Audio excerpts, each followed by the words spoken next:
অধ্যক্ষ মোস্তাক সরকারের কক্ষে দুজন ব্যক্তি বসে আছেন। দুজনই শেখেরচর অঞ্চলের প্রসিদ্ধ ব্যবসায়ী। সরু বারান্দা ধরে কিছুক্ষণ হাঁটার পর এই কক্ষটি চোখে পড়ে। মেইন গেটের সাথে লাগোয়া কামরা। শাহবাজ সুদায়, স্যার আসবো? ভারী চশমা পরেন মোস্তাক সরকার। তিনি চিন্তিত ভঙ্গিতে তাকালেন সুদর্শন ভদ্র ছেলেটার পানে। ওনার ছেলের বয়সী। মুখে বললেন, আসুন স্যার। অধ্যক্ষ স্যারের কাচের বড় টেবিলের সামনে দুটো চেয়ার রাখা। সেখানে বসে আছেন কাপড় ব্যবসায়ী আকরাম খা এবং সুতো ব্যবসায়ী সলিম উদ্দিন। আকরাম খা শাহবাজের চেয়ে বড় জোর বয়স 5 বড় হবে। কালো দীর্ঘাকার শরীর, রাগী চোখ। স্বাভাবিকভাবে তাকালেও মনে হয় রেগে আছেন। গলার সুর বেশ মোটা। একসময় বেশ প্রতিযোগিতা দিত শাহবাজের সাথে। আজ ভাগ্য কোথায় এনে দাঁড় করালো শাহকে। সলিম উদ্দিন বয়স্ক মানুষ, লাল দাড়ি মুখে, পরনে পাঞ্জাবি। শাহবাজ পাশে এসে দাঁড়ায়। সময় দেওয়া হয়েছিল দুভাবে। এই দুজন সময় দিয়েছিলেন 3 মাসের, কারণ তাদের টাকার অঙ্ক কম, 50 লক্ষ। আর বাকি 3 জন সময় দিয়েছিলেন 6 মাসের। মনে হচ্ছে না তারা এত দীর্ঘ সময় অপেক্ষা করবেন। তাছাড়া 3 মাসও তো এখনো হয়নি, আরও বেশ কিছুদিন বাকি আছে। অধ্যক্ষ স্যার বললেন, ওনারা আপনার সাথে দেখা করতে এসেছেন। আপনি চিনেন? শাহবাজ খুব লজ্জা পাচ্ছে। তার মুখটা লাল বর্ণ হয়ে উঠেছে। উত্তর দিল, জি। তারপর আকরামের দিকে তাকিয়ে বলল, ভাই বাইরে চলেন, এটা আমার কর্মক্ষেত্র। আকরাম ধমকে উঠলেন, কেন? যা বলার স্যারের সামনে বলেন। চাচা বাইরে চলেন, এখানে হাঙ্গামা না করি। সলিম উদ্দিন নরম হলেন। আকরামকে বললেন, ভাতিজা চলো বাইরে গিয়ে কথা কই। হ্যার একটা মান সম্মানের ব্যাপার আছে।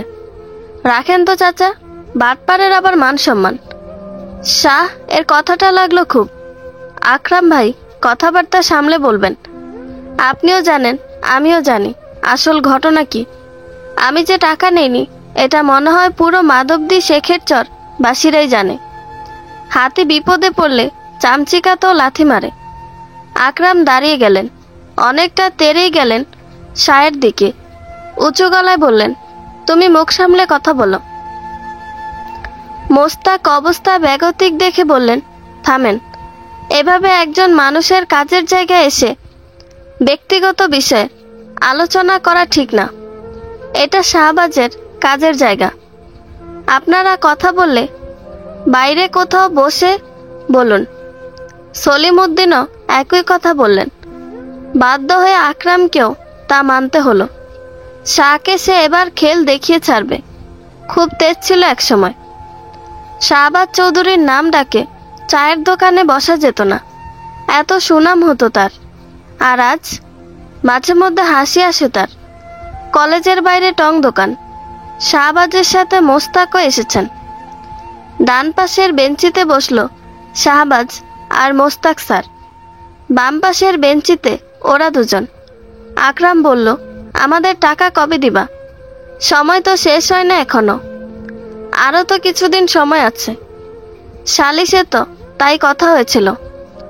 রাখো তোমার সালিশ। টাকার পরনে বোঝো তুমি? স্যার আপনি তো জ্ঞানী মানুষ, আপনি বলেন 50 লাখ টাকা কি হাতের মোয়া? টাকা যদি সময় মতো না পাই? মোস্তাক অবাক হলেন। শাহবাজ বলল, আপনারা একবারও কি আমার অনুমতি নিয়েছিলেন টাকা দেওয়ার আগে? সলিম উদ্দিন মুখ খুললেন, পুরানা কথা উঠাইও না মিয়া। স্টাম্পে তোমার সাইন আসিল। তোমার চাচাই বলল তুমি বলছো টাকার কথা। তাছাড়া তোমার জামাল চাচা আসিল তোমার ডাইন হাত। এটা তো আমরা সবাই জানতাম। সে আয়সা বলল টাকা দেন, সাইনও আছে। এরপরে কি আর না আছে? আকরাম বললেন, এসব কথা থাক, আমরা আসছি হুঁশিয়ার করার জন্য। আগামী মাসের 15 তারিখের মধ্যে টাকা চাই শাহবাজ, নয়তো খুব খারাপ হইব। ভাইব না, মারধর হইব। ডাইরেক্ট অ্যাকশনে নামবো আমরা। কিছুদিন জেলের ভাত আর রিমান্ডে সিদ্ধ ডিম ভিতরে ঢুকলে টাকা আপনা আপনি বের হইব নে। এত লজ্জা পেল শাহবাজ, তার মাথা নিচু হয়ে গেল। তারা চলে গেলেন। মোস্তাক শাহবাজকে কি বলবেন বুঝে পেলেন না, উঠে চলে এলেন। ছেলেটাকে দেখে যা বুঝেছেন, খুবই আত্মসম্মানবোধ সম্পন্ন। হয়তো তার সামনে এসব কথা হয় লজ্জা পেয়েছে। সন্তান হওয়ার খবরে ঠিক যতটা খুশি হয়েছিল শাহবাজ, এখন যেন ঠিক ততটুকুই মুষড়ে পড়ল। সে টাকা দিতে পারবে না, এটা তো নিশ্চিত। এত টাকা কোথায় পাবে সে? সব তো শেষ। নিজের বাসস্থান পর্যন্ত বিক্রি করে দিয়েছে। আর কি করবে শাহ? দুহাতে মুখ ঢেকে বেঞ্চিতে বসে রইল শাহ। তার ভীষণ কাঁদতে ইচ্ছে করছে। সে যদি জেলে চলে যায়, প্রিয়াঞ্জনার কি হবে? কিছু ভাবতে পারছে না শাহবাজ। কলেজ ছুটি হয়ে গিয়েছে। এখন সময় প্রায় 4:30। চিন্তায় চিন্তায় সারা শরীর ঘামছে তার। সাদা শার্ট ঘামে ভিজে চুপচুপে। শাহবাজ বাড়ির দিকে হাঁটা ধরল। আমার দুঃখগুলো সযত্নে মুছিয়ে দিও তোমার সুখেরও পরশে। প্রিয়াঞ্জনা শাহবাজের জন্য নাস্তা বানাচ্ছিল। যদিও সকালবেলা সব রান্না বান্না করেই শাহবাজ কলেজ গিয়েছে, তারপরও প্রিয়াঞ্জনারও তো মন চায় প্রিয় মানুষটাকে এটা সেটা করে খাওয়াতে। ঘরে ঢুকেই প্রিয়াঞ্জনাকে রান্নাঘরে দেখে মেজাজ বিগড়ে গেল শাহবাজের। বাড়ির পাশে বাজারে একজন ডাক্তার আপা বসেন। প্রিয়াঞ্জনাকে সেখানে দেখিয়ে এনেছে শাহবাজ। আপা বলেছেন একবার যেন জেলা হাসপাতালে গিয়ে দেখিয়ে আসে। আর বলেছেন খাওয়া দাওয়া ঠিকমতো করতে এবং পর্যাপ্ত পরিমাণে বিশ্রাম নিতে। হাতে তেমন টাকা নেই। বেতন পেলে জেলা হাসপাতালে নিয়ে যাবে বলে মনস্থির করেছিল শাহবাজ, কিন্তু মেয়েটা ওর একটা কথাও শোনে না। সারাদিন এই কাজ ওই কাজ। মেজাজ এমনিতেই খারাপ ছিল। রান্নাঘরে ঢুকেই প্রিয়াঞ্জনাকে একটু উচ্চ গলায় জিজ্ঞেস করলো, কি করছো তুমি? আপনি এসে গেছেন, যান ফ্রেশ হয়ে আসুন। আলুর চপ করেছি, মুরগির ঝোল দিয়ে খাবেন। আপনার অনেক পছন্দ তো শাহ, প্লিজ বকবেন না। মুরগির ঝোল তরকারি করলে সবসময় আপনাকে চপ করে দিই। আজ তাই মনটা মানল না শাহ, মৃদুস্বরে বলল প্রিয়াঞ্জনা। দীর্ঘশ্বাস ফেলল শাহবাজ। এরপরে আর কি বলার থাকে তার? অসহায় কণ্ঠে বলল, সব সময় আর এখন কি এক প্রিয়াঞ্জনা? সেসব বাদ দিন। আজ কিন্তু আপনি বলেছিলেন আমাকে মেলায় নিয়ে যাবেন, না করতে পারবেন না কিন্তু। প্রিয়াঞ্জনার উৎফুল্ল কণ্ঠ শুনে কিছুক্ষণ আগের ঘটনা আর তার কাছে প্রকাশ করেনি শাহবাজ। প্রিয় খাবারও যেন গলা দিয়ে ভালো করে নামল না শাহবাজের। মুখে হাসি বজায় রেখে প্রিয়াঞ্জনাকে বলেছে, ভীষণ মজা হয়েছে। আসলে অনেকেই বলে পুরুষেরা অভিনেতা, তারা ভালো অভিনয় করতে জানে। সত্যিই তাই। মনের মাঝে হাজারো কষ্ট, মাথায় এক আকাশ চিন্তা রেখেও দিব্যি তারা পরিবারের সামনে হেসে যায়। চিৎকার করে কান্না করতে ইচ্ছে করলো, হাসি মুখে পরিবারের সদস্যদের সাথে গল্প করে। পুরুষ হওয়া এত সহজ নয়। শত কষ্ট চিন্তার মাঝে থাকলেও প্রিয় মানুষদের বলতে হয় আমি ভালো আছি। যুগের পর যুগ ধরে চলে আসছে তাদের এই আত্মত্যাগ। নীল আকাশ, তুলতুলে মেঘেরা আপন মনে ঘুরে বেড়াচ্ছে। বিশাল বিলের পাশে মেলাও জমেছে। মানুষজনের ভিড় প্রচুর। প্রিয়াঞ্জনার হাতটা শক্ত করে ধরে আছে শাহবাজ। যদিও এই সময় প্রিয়াঞ্জনাকে মেলায় নিয়ে আসার কোনো ইচ্ছেই তার ছিল না, কিন্তু এমনভাবে আবদার করলো, জানে তো কিভাবে তার শাহ মানবে। নিজ থেকে ঠোঁটে চুমু খেয়ে বলেছে, মেলা জমেছে, নিয়ে যাবেন না শাহ? আর না বলার উপায় ছিল মহারানীকে। হরেক রকম দোকান বসেছে, কসমেটিক্স, মাটির হাঁড়ি পাতিল, জামা কাপড়, জিলাপি, ফুচকার দোকান, আরো কত কি। দুজনে বিলের পাশ ঘেঁষে হাঁটলো অনেকটা সময়। বিলের পানি সবুজ রঙা, শাপলা ফুল নেই, তবে পাতা আছে অনেক। শো শো করে বাতাস বইছে। প্রিয়াঞ্জনা কোনো কিছুর বায়না করছে না। আসলে তেমন কিছু কিনে দেওয়ার সামর্থ্য শাহবাজের নেই। যে টাকা হাতে আছে তাতে আরো কিছুদিন চলতে হবে। খাবারে এখন ভালো জিনিস রাখতে হয়। ফল রাখা লাগে ঘরে। বাবু আর বাবুর মা উভয়ের জন্য তা প্রয়োজন। খুব সুন্দর একটি পায়েলের দোকান বসেছে। লাল নীল সবুজ পাথর দেওয়া একটা পায়েল পছন্দ হয়ে গেল শাহের। প্রিয়াঞ্জনার পায়ে বেশ মানাবে। জিজ্ঞেস করলো, দাম কত চাচা? একদম 50। প্রিয়াঞ্জনা মানা করছে। আমার পায়েল লাগবে না শাহ, আমার যে লাগবে, আমার প্রিয়ার পায়েল পরা পা। আস্তে করে প্রিয়াঞ্জনার কানে কানে বলল শাহ। দোকানদারকে বলল, চাচা কম হয় না? না, একদম।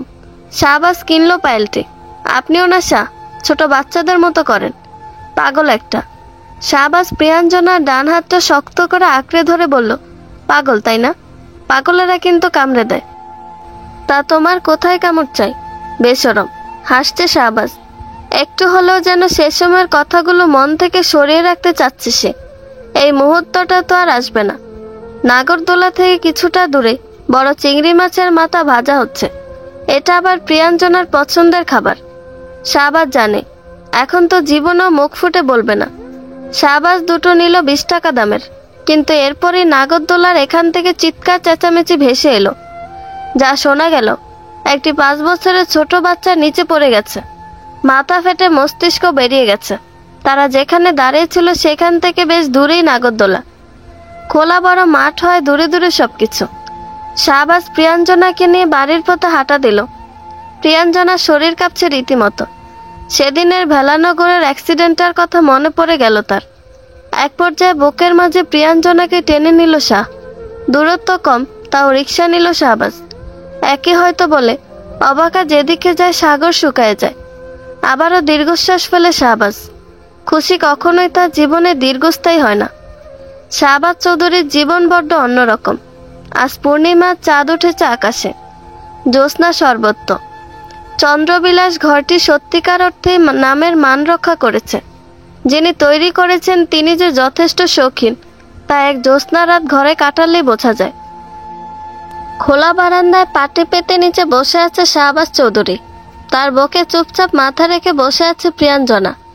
বাম হাত দিয়ে তার মাথা হাত বুলিয়ে দিচ্ছে শাহ, অপর হাতে চায়ের মগ। জ্যোৎস্না রাতে সকল আলো নিভিয়ে প্রিয় মানুষটাকে বুকে নিয়ে চা ভাগাভাগি করে পান করার অনুভূতি স্বর্গীয়। হালকা মৃদু ছন্দে বাতাস বইছে।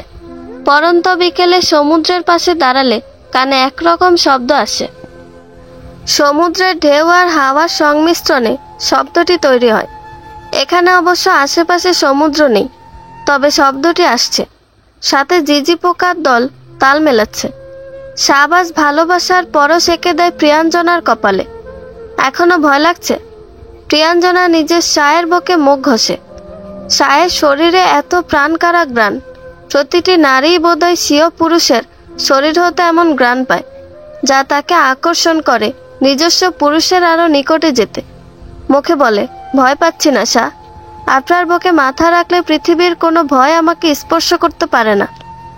ঠোঁটের কোণা প্রশস্ত হয় শাহবাজের। তার অর্ধাঙ্গী তাকে অনেক ভরসা করে। সে জানে।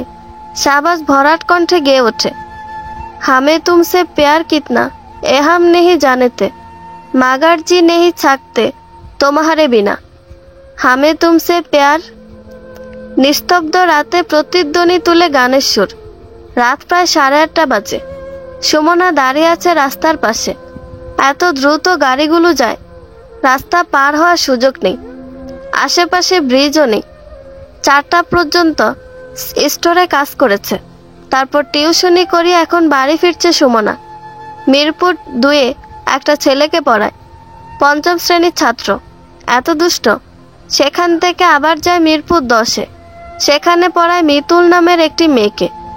সারাদিন কাজের উপরই থাকতে হয়। এখন শরীরটা এত ক্লান্ত লাগছে, বাসায় গিয়ে একটু রেস্ট নিবে। তারপর আবার বস্তির বাচ্চাগুলো চলে আসবে। ঘরের বাইরে ছোট উঠানের মতন আছে, সেখানে একটি ব্ল্যাকবোর্ড টানিয়েছে সুমনা। নিচে বড় পলিথিন পেতে দেয়। বাচ্চাগুলো বসে সেখানে। রাস্তা পার হয়ে ওপাশে গেলে বাস পাওয়া যাবে। কি এক ঝামেলা! অন্ধকারের মাঝে আচমকা লাইট সহ্য করা যায় না। বড় বড় বাস, ট্রাকের আলো এত লাগছে চোখে, মাথাও ঘুরছে। আশেপাশে আরো মানুষজন আছে, সবাই রাস্তা পার হওয়ার জন্য দাঁড়িয়েছে। একসময় খানিক ফাঁকা হয় মেন রোড। সবার সাথে রাস্তা পার হয় সুমনা। ঢাকা শহর কখনোই শান্ত হয় না। এত রাতেও কত মানুষ আশেপাশে। বাসে ওঠা আরেক সংগ্রাম। ঠেলাঠেলি করে উঠতে হয়, তার ওপর আবার সিট নেই। সুমনার মুখ দিয়ে অস্ফুটে বের হয়ে এলো, দেখ, যে সিটের পাশে দাঁড়িয়েছে সেখানে বসা কালো হিজাব নেকাব পরা একজন মহিলা, জানালার পাশে পুরুষ মানুষটি বসা। সুমনা চেনার চেষ্টা করলো, মইনুল সাহেব না, ইংরেজি শিক্ষক। তার ভাবার মাঝে মইনুল জিজ্ঞেস করলেন, কিছু মনে করবেন না, আপনি কি সুমনা? থতমত খায় সুমনা, নিজেকে সামলে হাসি মুখে উত্তর দেয়, জি। ভালো আছেন? ভালো আছি। আপনি ভালো আছেন? আছি, আলহামদুলিল্লাহ।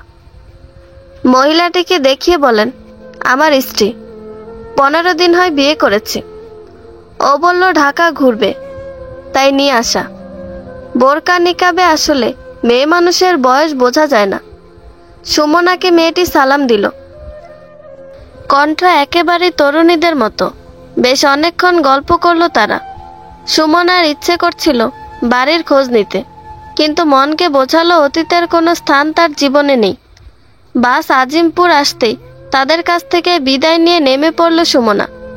রাস্তায় অনেক মানুষজন, সবাই সবার কাজে ব্যস্ত। কেউ ক্লান্ত হয়ে বাড়ি ফিরছে, কেউ দোকানদারি করছে, কেউ হয়তো ঘুরতে বেরিয়েছে। সুমনা বুঝতে পারল তার হৃদয়ের সুপ্ত এক স্থানে আঘাত লাগছে। সে তো মইনুলকে প্রত্যাখ্যানই করেছিল। মইনুল তো নিজের কর্মকাণ্ডের মাধ্যমে জানান দিয়েছিল, সে বুঝিয়েছিল সুমনাকে চায়। সুমনা সায় দিলে হয়তো সেও তাকে কাছে টেনে নিত। সুমনা নিজেই সুযোগ দেয়নি। তার অনেক খুঁত, কি করে একজন অবিবাহিত ভালো চাকরি করে এমন ছেলেকে ঠকাবে সে? ভালোই হয়েছে মইনুল নিজের জীবন গুছিয়ে নিয়েছেন। একা একা রাস্তা দিয়ে হাঁটছে আর কথাগুলো ভাবছে সুমনা। আকাশে আজ তেমন আলো নেই। গতকালের জ্যোৎস্না আজ মিলিয়ে গিয়েছে।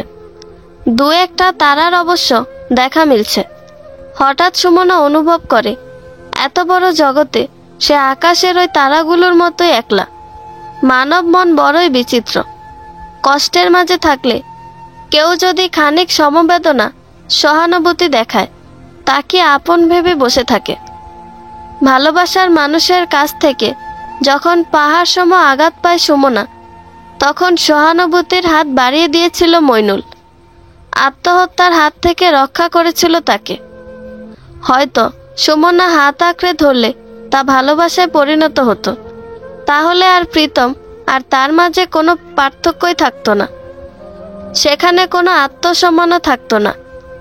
একসময় হয়তো মইনুলও তাকে খোঁটা দিত। কিছুক্ষণ ভাবার পর সুমনার মনে হলো সে এখন যেমন আছে অনেক ভালো আছে, বেঁচে থাকার মতো বেঁচে আছে। কষ্ট হয়, বিরক্ত লাগে, তারপরও দিন শেষে সে ভালো আছে। প্রতিদিন এই সময়টায় নাদিয়াকে পড়াতে আসে শাহবাজ। আরও 3টি টিউশনি পেয়েছে। একটা সকালে করায়, বাকি দুটো কলেজ শেষ করে। নাদিয়াকে তাই মাগরিবের পর পড়ায়। সে যেহেতু বাড়িতেই থাকে, তাই এই সময়টা বেছে নেওয়া। নাদিয়া আজকাল বেশ জ্বালাচ্ছে শাহবাজকে। শাহবাজের রাগ হলো সুপ্ত রাগ, সহজে ওঠে না। কিন্তু একবার যদি রাগ ওঠে, তাহলে নিজেকে কোনোভাবেই সে ক্ষান্ত করতে পারে না।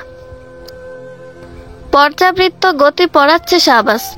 আজকাল তার কোথাও যেতে ইচ্ছে করে না। প্রিয়াঞ্জনার কাছে থাকতে ইচ্ছে করে। চাইলেই কি আর সব পাওয়া যায়? টাকা দেওয়ার তারিখও আসছে। কি যে করবে শাহবাজ, তার মাথা কাজ করা বন্ধ করে দিয়েছে। তবুও চলতে হয়, গড়ির কাঁটার মতো ঘুরতে হয় জীবন নামক চক্রে। সরল দোলকের সম্পূর্ণ বিষয়টা নাদিয়াকে বোঝালো শাহবাজ। সে চাইলেও টিউশনিটা ছাড়তে পারছে না। বদরুজ্জামান সাহেব তাকে এখানে আশ্রয় দিয়েছেন, তাছাড়া টাকাও তো দিচ্ছেন। নাদিয়াকে পড়ানোর বদৌলতে সে ভালো অঙ্কের টাকাই পায়। এত জটিল পরিস্থিতি, চাইলেও সব সম্ভব হয় না। বোঝানো শেষে জিজ্ঞেস করলো, বুঝেছ? নাদিয়া কোন ধ্যানে ছিল সেই জানে। ঠোঁট প্রশস্ত করে বলল, জি স্যার। স্যার বলল টেনে টেনে। বিরক্ত হলেও মুখে প্রকাশ করল না শাহবাজ। গণিত করতে দিল। একটা গণিতও করতে পারল না নাদিয়া। শাহবাজ ধৈর্য সহকারে আবার বোঝালো। নাদিয়া তারপরও পারল না। আস্তে আস্তে রাগ প্রশস্ত হচ্ছিল শাহবাজের।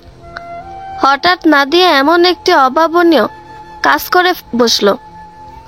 পা দিয়ে শাহবাজের পায়ে স্পর্শ করলো। এবারে রাগের মাত্রা হুট করে বেড়ে গেল শাহবাজের। দমকে উঠে বলে, নাদিয়া, এনাফ। শান্ত মানুষটার এমন ধমকে চমকে যায় নাদিয়া। তোমার কার্যকলাপ খুবই জঘন্য নাদিয়া। তুমি জানো আমি বিবাহিত, তারপরে এসব কেন করো? জীবনটাকে কি তোমার মুভি মনে হয়, নাকি আমাকে দুশ্চরিত্র মনে হয়? আমার স্ত্রীর প্রতি ভালোবাসা নিজ চোখেই তো দেখেছ, তারপরে এসব কেন? সুযোগ নিচ্ছ, আমার অসহায়ত্বের সুযোগ নিচ্ছ? জবাব দাও। মাথা নিচু করে রেখেছে নাদিয়া, চোখে তার গোর বর্ষা। আমি তোমাকে আর পড়াবো না। ফাইজলামির একটা সীমা আছে।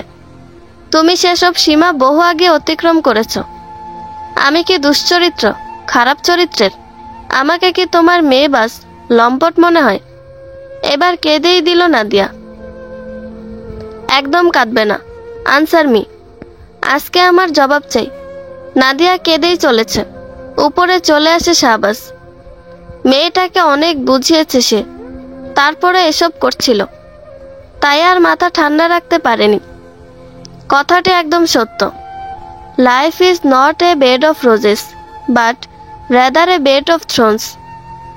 নাদিয়ার আত্মসম্মানে আঘাত লাগলো প্রচুর, রাগও লাগছে। ওকে কখনো কেউ এভাবে বকেনি। বাবাকে সে শ্রদ্ধা করে, একমাত্র বাবাই তাকে মাঝে মাঝে এভাবে বকে, তাও শুধু রেজাল্ট খারাপ হলে বকে। কোথাকার কোন লোক! ভালোই তো বেসেছে নাদিয়া, কোনো অপরাধ তো করেনি। ওর সাহস হয় কি করে নাদিয়াকে ধমকানোর? এর প্রতিশোধ তো নাদিয়া অবশ্যই নিবে। চোখ মুখ ফুলে গিয়েছে তার। কাঁদতে কাঁদতে মুখ একেবারে লাল বর্ণ। নাদিয়া বিছানায় শুয়েছিল। সেখান থেকে উঠে বাবা মায়ের ঘরে গেল। বদরুজ্জামান সাহেব চা পান করছিলেন। নাজমা ঘর ঝাড়ু দিচ্ছিলেন। বাবার কাছে গিয়ে কোলে মাথা রাখে নাদিয়া। বদরুজ্জামান সাহেব মেয়ের চোখ মুখ দেখে বুঝতে পারলেন কিছু একটা হয়েছে। মাথায় হাত বুলাতে বুলাতে জিজ্ঞেস করলেন, কি হয়েছে মা? বাবা, বাবা বলে উচ্চ স্বরে কেঁদে ওঠে নাদিয়া। নাজমা বেগম হন্তদন্ত হয়ে মেয়ের কাছে এলেন। বদরুজ্জামান সাহেবকেও বেশ চিন্তিত দেখালো। তিনি আবার জিজ্ঞেস করলেন, বাবাকে বলো মা, কেউ বকেছে? বিথি ঝগড়া করেছে? কান্নার কারণে কথাই বলতে পারছে না নাদিয়া। নাজমা মেয়ের শিয়রের কাছে বসলেন। কিছু সময় অতিক্রান্ত হওয়ার পর ক্ষান্ত হয় নাদিয়া। নিজ থেকে বলতে শুরু করে, বাবা, আমি তোমাকে একটা অভিযোগ করব। তুমি কথা দাও, এর বিচার করবা। বদরুজ্জামান সাহেব মেয়ের মাথা হাত বুলিয়ে দিয়ে বললেন, কি কথা মা? বাবা, তোমার কথাতে আমি শাহবাজ স্যারের কাছে পড়া শুরু করি। উনি খুব খারাপ বাবা। উনি আমার শরীরে বাজেভাবে স্পর্শ করেছে কয়েকবার, আজকেও করেছে। বদরুজ্জামান সাহেব মেয়ের কথা শুনে যেন আকাশ থেকে পড়লেন। তার জানা মতে শাহবাজ খুবই ভালো ছেলে, যদিও তার বাবার চরিত্র খারাপ ছিল। কিন্তু নাজমা তেলে বেগুনে জ্বলে উঠলেন। আমি আগেই বলেছিলাম যে ছেলের বাবা 3 বিয়ে করছে, সেই ছেলের চরিত্র আর কেমন হবে? না, আপনি জনদরিদি সাচ্ছেন। এখন এর বিহিত করেন। নাদিয়া কখনো বাবাকে মিথ্যা বলে না, এটা পরিবারের সবার জানা। মেয়েকে তাই অবিশ্বাসও করা যাচ্ছে না। তবুও তিনি মেয়েকে আবার জিজ্ঞেস করলেন, নাদিয়া মা, তুমি কি সত্যি বলছো? আমি তোমাকে কখনো মিথ্যা বলেছি বাবা? নাদিয়ার কান্নার বেগ বাড়ে। নাজমা রেগে যান। ক্ষুব্ধ স্বরে স্বামীকে বলেন, এত বড় একটা ঘটনার পরও মনে হচ্ছে মেয়ে মিথ্যা বলছে। মেয়ের প্রতি এই বিশ্বাস, ঘটনা যদি সত্যি হয়ে থাকে এর তো অবশ্যই একটা বিহিত হওয়া জরুরি। শাহবাজ তো এখানে কৃতজ্ঞের পরিচয় দিল। সত্যি বলতে স্ত্রীকে অনেক বলে শাহবাজদের থাকার ব্যবস্থা করেছিলেন তিনি। অনুরোধ করেছিলেন যেন তাদের সাথে কোনো খারাপ ব্যবহার না করে। নাজমা তার কথা রেখেছেন। তারা সবাই উপরে এলেন। ঘরের দরজা লাগানো। সে সময় শাহবাজ ঘরে ফিরেই প্রিয়াঞ্জনাকে বকে নিয়ে ঘুমিয়ে পড়েছিল। তার মনে হচ্ছিল এত চিন্তা করলে সে মারা যাবে, তার ঘুম প্রয়োজন। প্রিয়াঞ্জনাও কোনো প্রশ্ন করেনি। দরজায় হালকা করে টোকা দিলেন বদরুজ্জামান। শাহ প্রিয়া তখন গভীর ঘুমে। নাজমা জোরে জোরে দরজা আঘাত করা শুরু করলেন। হাসি মুখে আপ্যায়ন করল। তিনি শুরু থেকেই স্বামীর বিরুদ্ধে ছিলেন। যা করতেন তা অনেকটা মুখে মুখেই ছিল তার। শাহাদাত চৌধুরীর চরিত্র নিয়ে তিনি বহু কথা শুনেছেন। এটা ঠিক, তার স্বামীকে সাহায্য করেছিল, তবে চরিত্র তো খারাপ। সেই লোকের সন্তানকে তিনি বাড়িতে কি করে স্থান দিবেন? দুইজন অবিবাহিত কন্যা তার ঘরে, তার উপর এই ছেলের উপরও প্রতারণা, টাকা মেরে দেওয়ার অভিযোগ আছে। শাহের ব্যবহার তাকে মুগ্ধ করেছিল, একথা তিনি অস্বীকার করেন না। মেয়েকে এই ছেলের কাছে পড়তে দেওয়ার ইচ্ছাও তার ছিল না। স্বামীর কথাই দিয়েছেন কেবল। কি করছো নাজমা? ভয় পেয়ে দরজা খুলছে না। বদরুজ্জামান ব্রু কুঁচকালেন। মেয়েকে তিনি বিশ্বাস অবিশ্বাস কোনোটাই করতে পারছেন না। এমন সময় দরজা খুলল প্রিয়াঞ্জনা। গভীর ঘুম তার চোখে। চিন্তিত কণ্ঠে শোধালো, কি হয়েছে চাচি? তোমার স্বামীকে ডাকো। উনি তো ঘুমাচ্ছেন। নোংরা কাজ করে আবার ঘুম আসে কেমনে? নাজমার কথা অবাক হলো প্রিয়াঞ্জনা। বিস্মিত কণ্ঠে জিজ্ঞেস করলো, মানে? নাদিয়া কান্না করে যাচ্ছে, বিথি ওকে সামলাচ্ছে। প্রিয়াঞ্জনাকে এক প্রকার ধাক্কা দিয়ে সরিয়ে ঘরে ঢুকে গেলেন নাজমা। বদরুজ্জামান চেয়েও থামাতে পারলেন না। সবাই ঘরে ঢুকলো। চেঁচামেচিতে শাহবাজ উঠে বসেছে বিছানায়। নাজমা বললেন, এই ছেলে, তুমি আমার মেয়ের গায়ে হাত দিয়েছ কেন? লম্পট। শাহবাজ অবাক হয়ে নাদিয়ার পানে চাইল। নাদিয়া মাথা নিচু করে কাঁদছে। উঠে দাঁড়িয়ে বলল, আপনি কি বলছেন? আমি কিছুই বুঝতে পারছি না চাচি। বদরুজ্জামান ভুইয়া সাহেব মুখ খুললেন এবার। ব্যথিত কণ্ঠে বললেন, আপনাকে আমি বড় ভরসা করেছিলাম শাহবাজ, আপনি এই কাজটা করতে পারলেন? কি করেছি আমি চাচা? নাজমা বললেন, এমন সাচ্ছে যেন ভাজা মাছ উল্টাই খেতে জানে না। আমার মেয়ে কখনো মিথ্যা বলে না। বাবার কাছে তো নাই। সেই মেয়ে চোখ মুখ ফুলিয়ে ফেলছে কান্না করে। কিছু না হলে এমন করার মেয়ে আমার নাদিয়া না। তোমার সাহস কি করে হয় আমার মেয়ের গায়ে হাত দেওয়ার?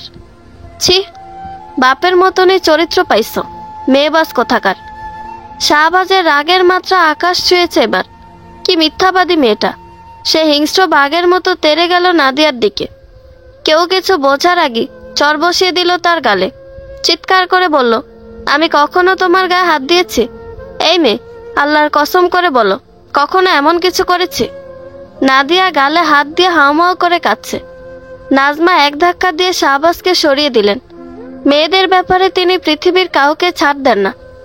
নিজের খালাতো ভাইকে পুলিশের হাতে দিয়েছিলেন। কোন সাহসে আমার মেয়ের গায়ে হাত তুলিস তুই? বদরুজ্জামানও বেশ রেগে গেলেন, তবে স্ত্রীকে আটকে ধরে সামলাচ্ছেন। সেই সাথে বললেন, এই কাজটা কিন্তু আপনি ঠিক করেন নাই।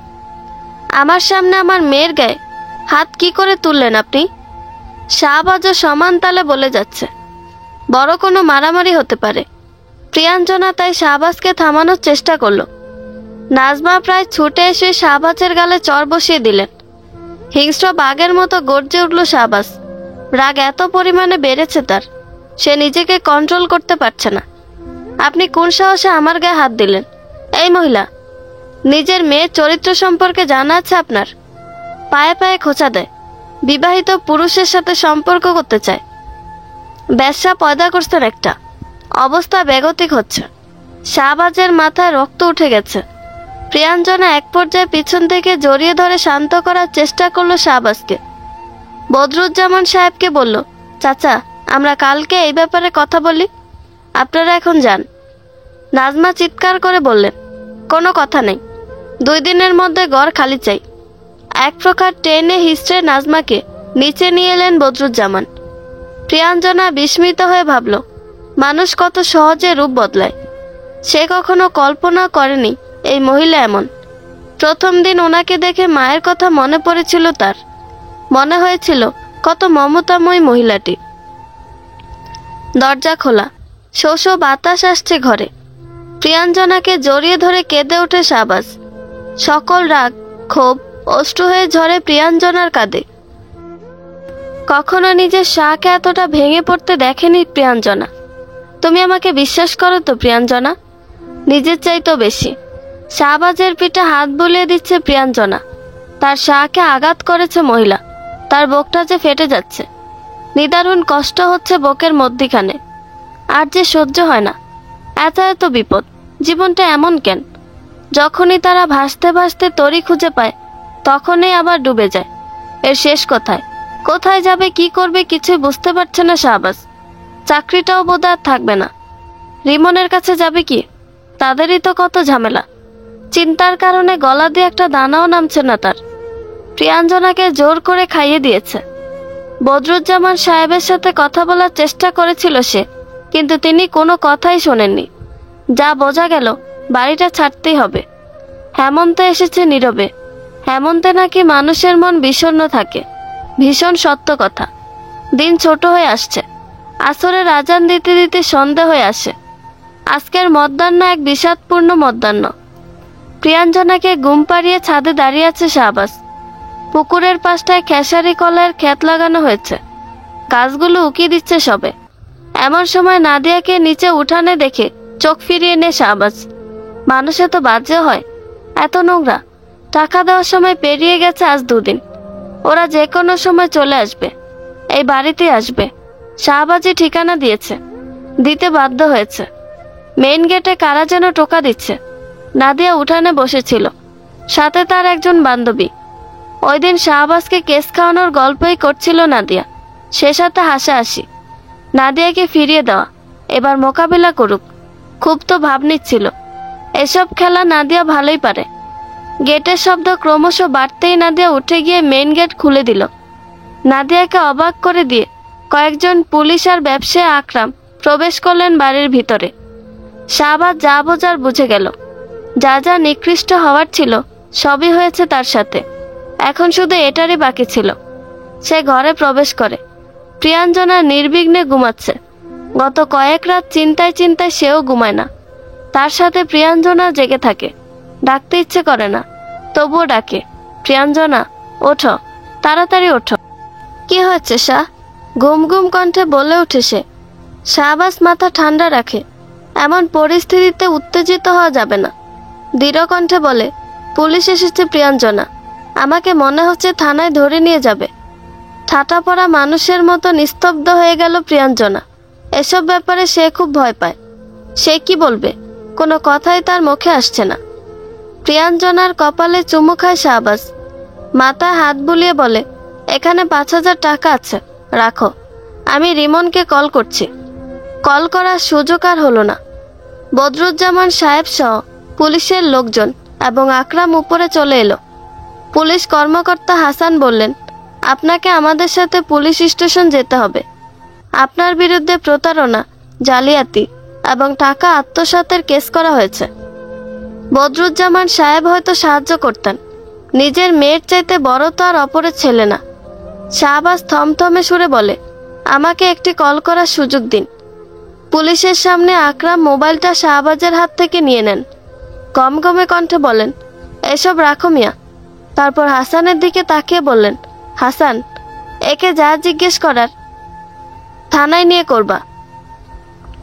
হাসান সাহেব হলেন আকরামের বন্ধু মানুষ। কনস্টেবলদের নির্দেশ দিলেন শাহবাজকে অ্যারেস্ট করতে। প্রিয়াঞ্জনা কান্না করছিল এতক্ষণ। শাহবাজকে যখন হাতকড়া পরানো হলো, তখন আঁতকে উঠল প্রিয়াঞ্জনা। শাহবাজ নিষ্প্রাণ। তাকে নিয়ে যাওয়া হচ্ছে। প্রিয়াঞ্জনা পিছন পিছন যাচ্ছে। মুখে বারবার বলছে, কোথাও নিবেন না, দয়া করেন স্যার, ওকে ছেড়ে দেন। উঠানে ততক্ষণে অনেক লোক জমা হয়েছে। এক পর্যায়ে আকরামের পা জড়িয়ে ধরে প্রিয়াঞ্জনা। কেঁদে ওঠে। ভাই, আমার স্বামীকে ছেড়ে দিতে বলেন, আপনার টাকা দিয়ে দিব। কিছুদিন সময় দেন ভাই। উঠানে কোনো মানুষই এগিয়ে আসছে না। শাহবাজের আর সহ্য হলো না। আকরাম কিছুই বলছে না, মুখ ফিরিয়ে রেখেছে। শাহবাজ ধমকে উঠল প্রিয়াঞ্জনাকে। মেইন গেট পেরিয়ে শাহবাজকে পুলিশের গাড়িতে উঠানো হলো। প্রিয়াঞ্জনা মাটিতে বসে চিৎকার করে কাঁদছে। অসহায় দৃষ্টিতে সেদিকে তাকিয়ে আছে শাহবাজ। গাড়ি চলছে নিজ গতিতে। মাটিতে বসে কতক্ষণ কান্নার পর প্রিয়াঞ্জনার হুঁশ ফিরল।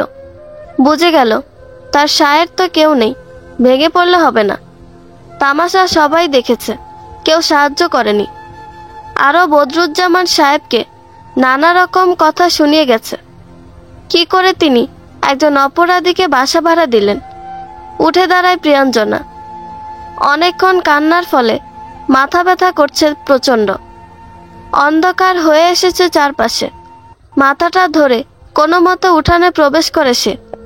নাজমা, বিথি, নাদিয়া বসেছিল উঠানে। প্রিয়াঞ্জনাকে দেখা মাত্র মুখ ফিরিয়ে নিল তারা। কোনো কিছু না বলে উপরে চলে এলো প্রিয়াঞ্জনা। হাতে মুখে পানি ছিটিয়ে দিল, তারপর বসলো খাটে। মানুষের জীবনে ঝড় যখন আসে তখন চতুর্দিক থেকেই আসে। কোনো উপন্যাস কিংবা সিনেমার মতন তুড়ি বাজালেই সব ঠিক হয় না। লড়াই করতে হয়, ধৈর্য ধরতে হয়, সময় বয়ে যায়। নানা রকম আঘাত প্রতিঘাত মোকাবেলা করতে হয়। রূপকথার মতো সোনার কাঠি, রূপার কাঠি গুড়ালেই বিপদ থেকে উদ্ধার হওয়া যায় না। গলা ব্যথা করছে, মনে হচ্ছে ভেঙে গেছে। প্রিয়াঞ্জনা ফোন করে রিমনকে। রিং হয়, রিসিভ হয় সাথে সাথে।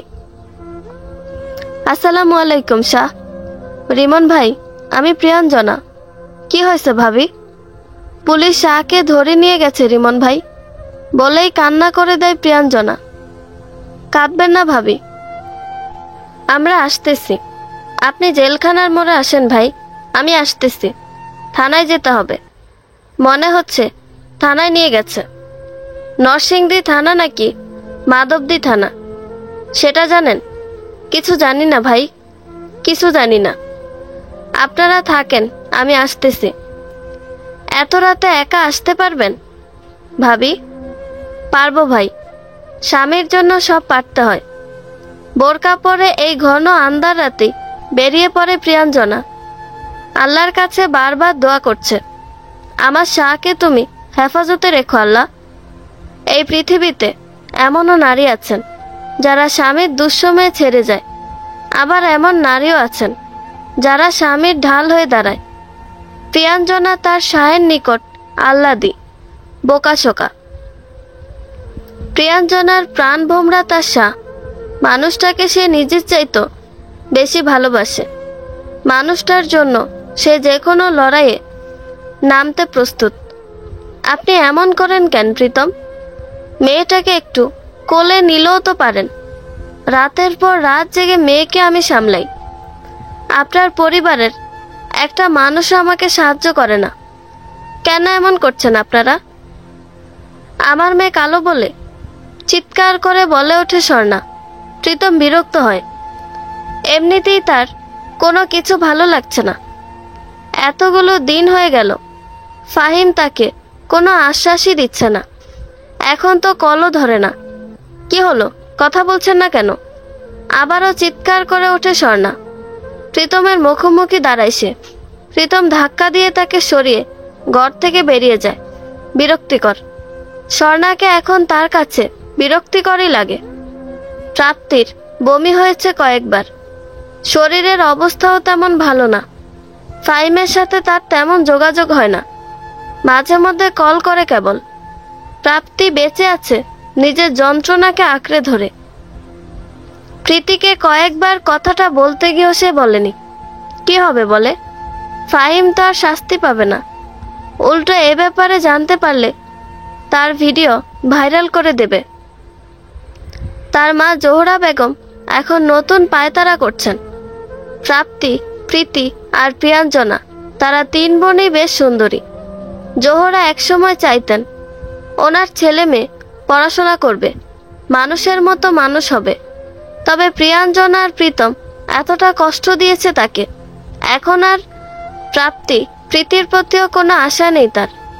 প্রাপ্তিকে পার করেছেন, প্রীতির জন্য বিসিএস ক্যাডার একজনের সম্বন্ধ এসেছে। মনে হচ্ছে এসএসসির আগে প্রীতিকেও তিনি বিয়ে দিয়ে ক্ষান্ত হবেন। তার মনে ভয় ঢুকেছে, যদি প্রিয়াঞ্জনা কিংবা প্রীতমের মতো তারাও এসব করে ফেলে। প্রিয়াঞ্জনাকে এখন মন থেকে তীব্র ঘৃণা করে প্রাপ্তি। আজ তার যে অবস্থা হয়েছে সবকিছুর জন্য দায়ী বড় আপা। হাজতে রাখা হয়েছে শাহবাজকে। অনেক টাকা পয়সা আর প্রভাবশালী মানুষজন থাকলে হয়তো তাকে থানা থেকে ছাড়ানো যেত। সেই দুটো জিনিসই বর্তমানে শাহবাজের নেই। প্রিয়াঞ্জনাকে দেখা করতে দেওয়া হয়নি। আজ যেহেতু বৃহস্পতিবার, আগামী শুক্র শনি সব বন্ধ থাকবে, তাই এই দুদিন শাহবাজকে জেলে থাকতে হবে। তারপর রবিবারে কোর্টে চালান দেওয়া হবে। আকরাম চাইলেই সময় বাড়াতে পারত। সে এসব করছে পূর্ব শত্রুতার সূত্র ধরে। শাহবাজকে বিপদে ফেলে সে একরকম পৈশাচিক আনন্দ পাচ্ছে। দু একটা চর ঘুষিও দেওয়া হয়েছে। আকরামের মানসিক একটা সমস্যা আছে। যাকে সে আপন করে নেয় তাকে নিজের সব কিছু পারলে দিয়ে দেয়, আর যাকে একবার ঘৃণা করে তার সর্বোচ্চ ক্ষতিটা করে সে শান্ত হয়। সে অনেক দিন ধরেই চাচ্ছিল শাহবাজকে একটা মাইর দিবে, কিন্তু গণ্যমান্য ব্যক্তিরা সালিশে বসে সময় চেয়ে নিয়েছিলেন, তাই আর পারেনি। তিনি অবাক হচ্ছিলেন এটা ভেবে যে এত বড় ঝামেলা হলো অথচ কেউ কোনো মামলা দেয়নি। এর তো আরো বড় শাস্তি হওয়া দরকার ছিল। প্রায় মাঝরাতেই রিমনের বাড়িতে থানা থেকে ফেরত আসে প্রিয়াঞ্জনা। একজন ভালো উকিল ধরলে কয়েকদিনের মধ্যেই জামিন পাওয়া সম্ভব শাহবাজের। সুফিয়া বলল, হাত মুখ ধুয়ে ভাত খেয়ে নাও। কিছু খেতে ইচ্ছে করছে না আপু। সুফিয়া জোর করে প্রিয়াঞ্জনাকে খাবার বেড়ে দিল। রিমন ভাই, কি করব কিছুই বুঝতে পারছি না। একজন ভালো উকিলের কাছে যেতে হবে। আপনার পরিচিত আছে কেউ? আমার নেই। আমার দোকান মালিকের পরিচিত থাকতে পারে, দেখি সকালে কথা বলে। ভাবি, আপনি একটা কাজ করেন, কিছুদিন আমাদের এখানে থাকেন। কোর্ট আর উকিলের কাছে যাওয়া সহজ হবে। জি ভাই। শিক্ষা চত্বরে নিজ বাসাতেই চেম্বারে বসেন অ্যাডভোকেট আমিনুল ইসলাম। রিমন নিজের দোকান মালিকের কাছ থেকে ওনার নাম্বার জোগাড় করেছে। সিনিয়র উকিল। কথা বলে যা বোঝা গেল, প্রাথমিক অবস্থাতেই তিনি 50,000 দাবি করে বসে আছেন। প্রিয়াঞ্জনা অনুনয় করে বলেছে, টাকাটা একটু কমানো যায় না স্যার? আমরা খুবই বিপদে আছি। আপনি বুঝতে পারছেন না, এখানে অনেক প্রসেসিংয়ের ব্যাপার আছে। প্রশাসনকে টাকা খাওয়াতে হবে, জজকে একটা অ্যামাউন্ট দিতে হবে। আপাতত জামিন 50-এর নিচে সম্ভব না। প্রিয়াঞ্জনার কানে স্বর্ণের দুল, হাতে চুড়ি, গলায় চেন আর আঙুলে খুবই দামি ডায়মন্ডের আংটি আছে। আংটিটা শাহবাজ দুবাই থেকে এনেছিল। তাদের মধ্যে প্রথমবার যেদিন গভীর ভালোবাসা হয়, এর পরদিন সকালে প্রিয়াঞ্জনা হাতের আঙুলে পরিয়ে বলেছিল, এটা আমাদের প্রথম কাছে আসার স্মৃতি হিসেবে থাকুক প্রিয়াঞ্জনা। গলার চেন, কানের দুল আর হাতের চুড়ি স্বর্ণকারের দোকানে খুলে দিল। হাতের আংটিটা সে দিতে পারেনি। খুব কষ্ট হচ্ছিল প্রিয়াঞ্জনার। বিক্রি করে দিল সবকিছু।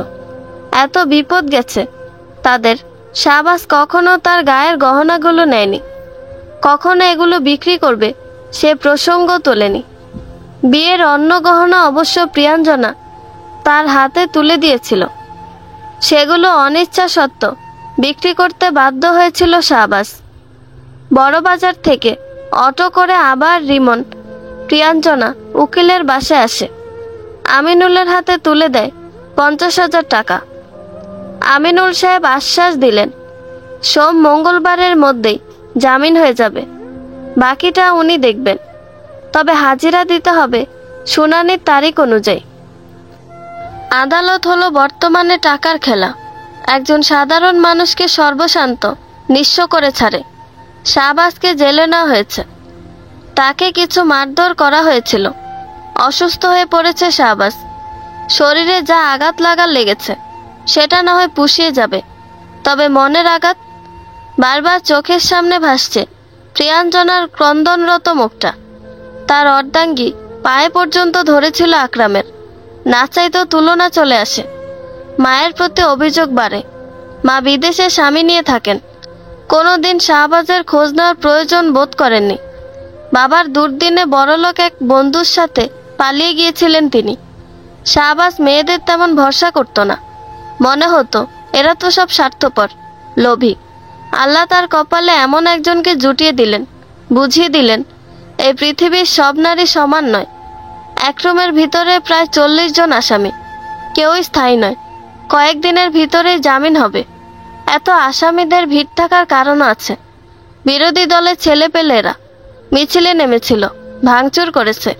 তাই পুলিশ বেশিরভাগই আটক করে জেলে চালান করে দিয়েছে। তাদের নেতাকেও ধরেছে। শরীফ জামান হলেন গাজীপুরের ব্যবসায়ী। একসময় মাদক দিতে ছিলেন, কিন্তু দলীয় ঝামেলায় জড়িয়ে আর সেখানে ব্যবসা করা হয়নি। কিছু বছর আগে পাড়ি জমিয়েছেন গাজীপুর। চৌরাস্তায় কাপড়ের বড় পাইকারি দোকান দিয়েছেন তিনি। বেশ রমরমা ব্যবসা। জাত স্বভাব তার যায়নি। বারবার নরসিংদীতে ছুটে আসেন। মিটিং মিছিল করে ঝামেলায় জড়ান। আবার টাকা লোকের বলে বেরিয়ে যান। একলা মানুষ। বউ মারা গেছে প্রায় বছর 15 আগে। বউকে ভীষণ ভালোবাসতেন, তাই আর বিয়ে করেনি। একটা মেয়ে আছে, তাকেও বিয়ে দিয়ে দিয়েছেন। কানাডায় থাকে স্বামীর সাথে। তিনি পান খেয়ে ঘুরে বেড়ান, মাঝে মাঝে দোকানে বসেন আর রাজনীতি করেন। ছেলেটাকে অনেকক্ষণ যাবৎ লক্ষ্য করছিলেন তিনি। ঠোঁটে একটু রক্তের দাগ। চুপচাপ এক কোনায় বসে আছে। চেনা চেনাও লাগছে, কোথায় যেন দেখেছেন। তিনি নিজের সিট থেকে উঠে এসে বসলেন শাহবাজের পাশে। শাহবাজ ফ্লোরে বসেছিল। তোমাকে আমার অনেক চেনা চেনা লাগছে। তুমি কি আমাদের দলের কেউ? মাঝবয়সী একজন লোকের কথা শুনে তার দিকে ফিরে তাকায় শাহবাজ। তারপর আবার চোখ নামিয়ে বলে, আমি কোনো দল করি না। তাহলে জেলে আসলে কি করে? টাকা আত্মসাৎ, জালিয়াতি। সুদর্শন, কথাবার্তায় গাম্ভীর্যের ছাপ। এমন ছেলের মুখে শরীফ সাহেব এসব কথা শুনে বেশ অবাকই হলেন। তোমাকে দেখে মনে হয় না। শাহবাজ জবাব দিল না। এখন তার কোনো কিছুই ভালো লাগছে না।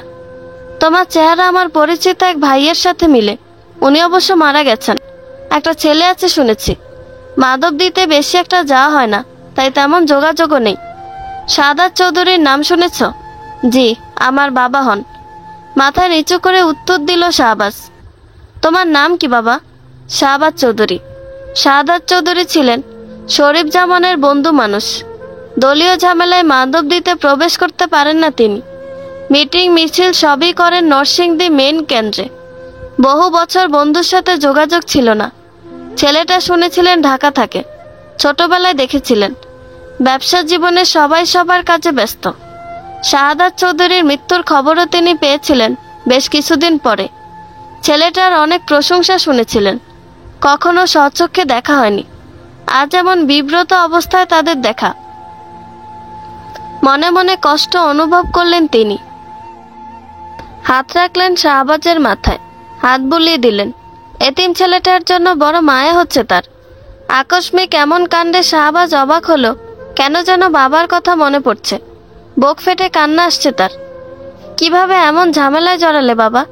আমি অনেকদিন বাবুরহাটে যাই না। এসব খবরও কানে আসে না। কি হয়েছে শাহবাজ? তুমি কি সত্যি এসব করেছ? শাহবাজ বিগত কয়েক মাসের সব ঘটনা খুলে বলল। অজান্তে গলাও ভিজে গেল তার। কি করে তার চাচা ও চাচাতো ভাইয়েরা তাকে পথের ফকির বানালো সবই বলল সে। দীর্ঘশ্বাস ফেললেন শরীফ। তোমার চাচারা হইল কুত্তার জাত, 1 নম্বরের নিমক হারাম। তোমার বাপেরই সাবধান করছিলাম এ ব্যাপারে। সাদাত চৌধুরী শক্ত মানুষ, তার সাথে এসব পারে নাই। তোমাকে নরম পেয়ে এসব করছে। আকরামে এই কাজটা কেমনে করতে পারলো? আমি বের হয়ে অফিসে ডাকাবো। থাক চাচা, ঝামেলা আর ভালো লাগে না। কত টাকা লাগবে তোমার? আমি দিব। আমার গাজীপুরে ব্যবসা আছে। একজন ভালো মানুষ খুঁজতেছিলাম, যেসব দায়িত্ব নিবে। আমি ভবঘুরে মানুষ, রাজনীতি করি, ঘুরে বেড়াই। এই সুযোগে চামচাগুলো অনেক টাকা সরাই ফেলে। আমি বুঝি, কিন্তু কিছু বলি না। তুমি বসবে আমার দোকানে? শাহাদাত আমার অনেক ভালো বন্ধু ছিল। তার ছেলে এমন বিপদে পড়ছে জানলে আগেই পাশে দাঁড়াতাম। শাহবাজ স্তব্ধ হয়ে বসে রইল। আসলে জীবনে কোন মুহূর্তে কখন কি হবে আমরা কেউই জানি না। শাহবাজ কি কখনো কল্পনা করেছিল আজ এরকম একজন মানুষের সাথে তার দেখা হবে, তাও জেলে? আকরামকে কত টাকা দিতে হবে? 50 লাখ চাচা। আপাতত কিছু দিলে মানবে না? বলতে পারছি না। উকিল ধরেছ? আমার ওয়াইফের সাথে কোনো যোগাযোগ করতে পারেনি। ও কি উকিলের কাছে গেছে কিনা আমার জানা নেই। শাহবাজকে একটি কল করার ব্যবস্থা করে দিলেন শরীফ। প্রিয়াঞ্জনার সাথে 2 মিনিটের মতো কথা বলতে পারল শাহবাজ। পুরোটা সময় প্রিয়াঞ্জনা কেঁদেছে। উকিলের সাথে কথা বলেছে তাও জানিয়েছে। শরীফ সাহেবের জামিন হয়ে গেল। এর 3 দিন পরে জামিন হলো শাহবাজের।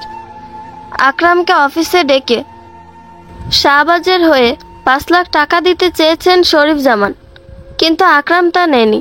উল্টো রাগ দেখিয়ে গেছে, বলেছে এর শেষ দেখে ছাড়বে। সলিমউদ্দিন সাহেব শাহবাজকে সময় দিয়েছেন। শাহবাজ, প্রিয়াঞ্জনা 2 দিন রিমনের বাসায় থেকেছে। আজ তারা ফিরে যাচ্ছে শিবপুর। সেখান থেকে তল্পিতল্পা গুছিয়ে তারা যাবে গাজীপুর। শাহবাজ হলো স্ফুলিঙ্গের মতো, তার ব্যবসায়িক জ্ঞান প্রখর। একটা সুযোগ এসে জ্বলে উঠতে পারবে। জামান সাহেব তাকে ভরসা করেছেন। শাহবাজের এখনো বিশ্বাস হয় না। সবকিছু মনে হয় স্বপ্নের মতো। এমন বড় মাপের একজন ব্যক্তিকে নিজের পাশে পাবে সত্যি অবাক করা বিষয়। জীবনকে আমরা রূপকথা বলি না, তবে অনেক সময় রূপকথার মতোই ঘটনা ঘটে যায়। শরীফ জামান সাহেব যেহেতু শাহবাজের মাথায় হাত রেখেছেন, কেউ তাকে কিছু বললেও ভেবে বলবে। দুঃখের অবসান হচ্ছে কি তবে? চন্দ্রবিলাস ঘরটি এই কয়েক মাসেই বড্ড আপন হয়ে গিয়েছিল। সবকিছু যখন গুছিয়ে নিচ্ছিল তখন ভীষণ কষ্ট হচ্ছিল প্রিয়াঞ্জনার। আজ রাতেই তারা গাজীপুরের উদ্দেশ্যে রওনা দিবে। শাহবাজ যেহেতু একেবারে চলে যাবে, তাই প্রথমে অধ্যক্ষ মোস্তাকের সাথে দেখা করে সে। কথা হয় বেশ অনেকক্ষণ। মোস্তাক সাহেব মন ভরে দোয়া করেছেন শাহবাজের জন্য। ছেলেটা মেধাবী, পরিশ্রমী, সবচেয়ে বড় ব্যাপার হলো সহজ সরল। ছেলেটা যেন আবার ঘুরে দাঁড়াতে পারে, তিনি অন্তর থেকে দোয়া করেছেন। তারপর শাহবাজ আসে তার একজন শিক্ষার্থীর বাসায়। গত মাসের বেতন দেয়নি তারা। ছাত্রের মাকে শাহবাজ বলল, আন্টি, আমার বেতনটা যদি দিয়ে দিতেন তাহলে ভালো হতো। স্যার, কয়েকদিন পরে নেন, বিপদে আছি। আমি শিবপুর ছেড়ে চলে যাচ্ছি আন্টি, আর কখনো আসতে পারবো কিনা জানি না। ভদ্রমহিলা যথেষ্ট ধনবান। স্বামী পল্লী বিদ্যুৎ অফিসে চাকুরি করেন, কিন্তু মহিলার স্বভাবই এমন। গৃহ শিক্ষকদের টাকা দিতে চান না। তিনি বললেন, তাহলে পরে শিবপুর আসলে নিয়েন। অন্তত কিছু টাকাও যদি দিতেন তাহলে উপকার হতো আন্টি। মহিলা ধমকে বলে উঠলেন, এত টাকা টাকা করছেন কেন স্যার? হাবাতে আপনি? শাহবাজ লজ্জা পেল। বেরিয়ে এলো তাদের বাড়ি থেকে। এমন 4000 টাকা একসময় শাহবাজের একদিনের রেস্টুরেন্টের বিল ছিল। আজ এই টাকার জন্য কথা শুনতে হয়েছে তাকে। ভাগ্য সত্যি অদ্ভুত। নাদিয়া ছাদে গোলাপ দেখছে, সাথে গুনগুন করে গান গাইছে। প্রিয়াঞ্জনা পাশে এসে দাঁড়ায়। তার আকস্মিক আগমনে চমকে যায় নাদিয়া।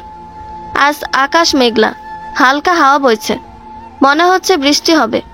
প্রিয়াঞ্জনা মেঘলা আকাশের দিকে তাকিয়ে বলে, তুমি যে কাজটা করেছ একদম ভালো করনি নাদিয়া। কি করলাম আমি? নাটক করো না, আমার সামনে নাটকের প্রয়োজন নেই। আপনার সাথে নাটক করার কিংবা কথা বলার ইচ্ছে আমার নেই। আমার শাহকে আমি চিনি নাদিয়া, সে কেমন আমি জানি। নিষ্পাপ এতিম মানুষটাকে তুমি কষ্ট দিয়েছ। আমি আল্লাহর কাছে বিচার দিয়ে রেখেছি, তিনি তোমার বিচার করবেন। আপনি আমাকে এভাবে বলতে পারেন না। গজব আল্লাহ আপনাদের উপরই ফেলছে। বড় বড় কথা বলেন। নাদিয়াও কম না, মুখে মুখে তর্ক করছে। ঠিক আছে, দেখা যাবে সামনে কি হয়। আমি কখনো মানুষকে অভিশাপ দেই না, কিন্তু তোমরা আমার শাহকে বিনা কারণে আঘাত করেছ। আমার শাহ অসহায়, এতিমের ওপর অন্যায় আল্লাহ সহ্য করেন না। হইছে, রাখেন। আপনার আজাইরা কথা শোনার সময় নেই। আপনার জামাই একেবারে দোয়া তুলসী পাতা। ভেংচি কেটে নাদিয়া নিচে চলে গেল। রাতে শিবপুর ছাড়ে শাহবাজ, প্রিয়াঞ্জনা। ভেলানগর বাস স্ট্যান্ডে রিমন এবং সুফিয়ার সাথে দেখা করে পাড়ি জমায় গাজীপুর। বাসে উঠে বসার পর প্রিয়াঞ্জনা অনুভব করলো প্রথম দিনের মতো লাগছে, সেদিনের মতো বৃষ্টিও হচ্ছে আজ। শরীফ জামান সাহেবের সাথে প্রিয়াঞ্জনার কথা হয়েছে। এত অমায়িক মানুষ সে খুবই কম দেখেছে। ভালো মানুষের চোখ দেখলেই চেনা যায়। জামান সাহেব সত্যিকার অর্থে একজন ভালো মানুষ। কেটে গেল 7 মাস। গাজীপুরে আসার পর অভাবনীয়ভাবে বদলে গেল শাহবাজ এবং প্রিয়াঞ্জনার জীবন। ব্যবসায় প্রবেশ করা মাত্রই একের পর এক সাফল্য। সোনার কাঠি, রূপার কাঠি ছোঁয়ালে যেমন রূপকথার জগতে দুঃখ দূর করা যায়, ঠিক তেমন করে একটা সুযোগ বদলে দিয়েছে শাহবাজের জীবন। জামান সাহেবের দোকানের পাশে নিজের দোকান দিয়েছে সে। আকরামের সকল টাকা পরিশোধ করেছে। আস্তে আস্তে অন্যদের ঋণও দিচ্ছে। কাপড়ের ব্যবসা একবার যদি উপরে ওঠা যায়, তাহলে আর পিছনে ফিরে তাকানোর প্রয়োজন পড়ে না। শাহবাজের চৌকস বুদ্ধি, পরিশ্রম তাকে সফল করেছে। একজন ব্যবসায়ী নিজের 2টি কাপড় তৈরির কারখানা বিক্রি করে দিবেন, লসেই দিয়ে দিচ্ছেন। 15 লাখ টাকা দিয়ে সে কারখানা ক্রয় করে শাহবাজ। এই ব্যবসায়ের কাছ থেকে সে পাইকারি কাপড় নিত। তিনি অনেক লস করেছেন ব্যবসায়, তাই নামমাত্র মূল্যে বিক্রি করে দিলেন সব মেশিন। কারিগর সহ শ্রমিক আছেন প্রায় 100 জনের মতো। কারখানা দুটো কোনাবাড়ির পাশে। শাহবাজের কাপড় তৈরির ব্যবসায় অভিজ্ঞতা আছে। ম্যাজিকের মতো এই ব্যবসাও সে সফল। এইবার আর কাপড়ের ব্যবসায় সীমাবদ্ধ থাকেনি শাহবাজ।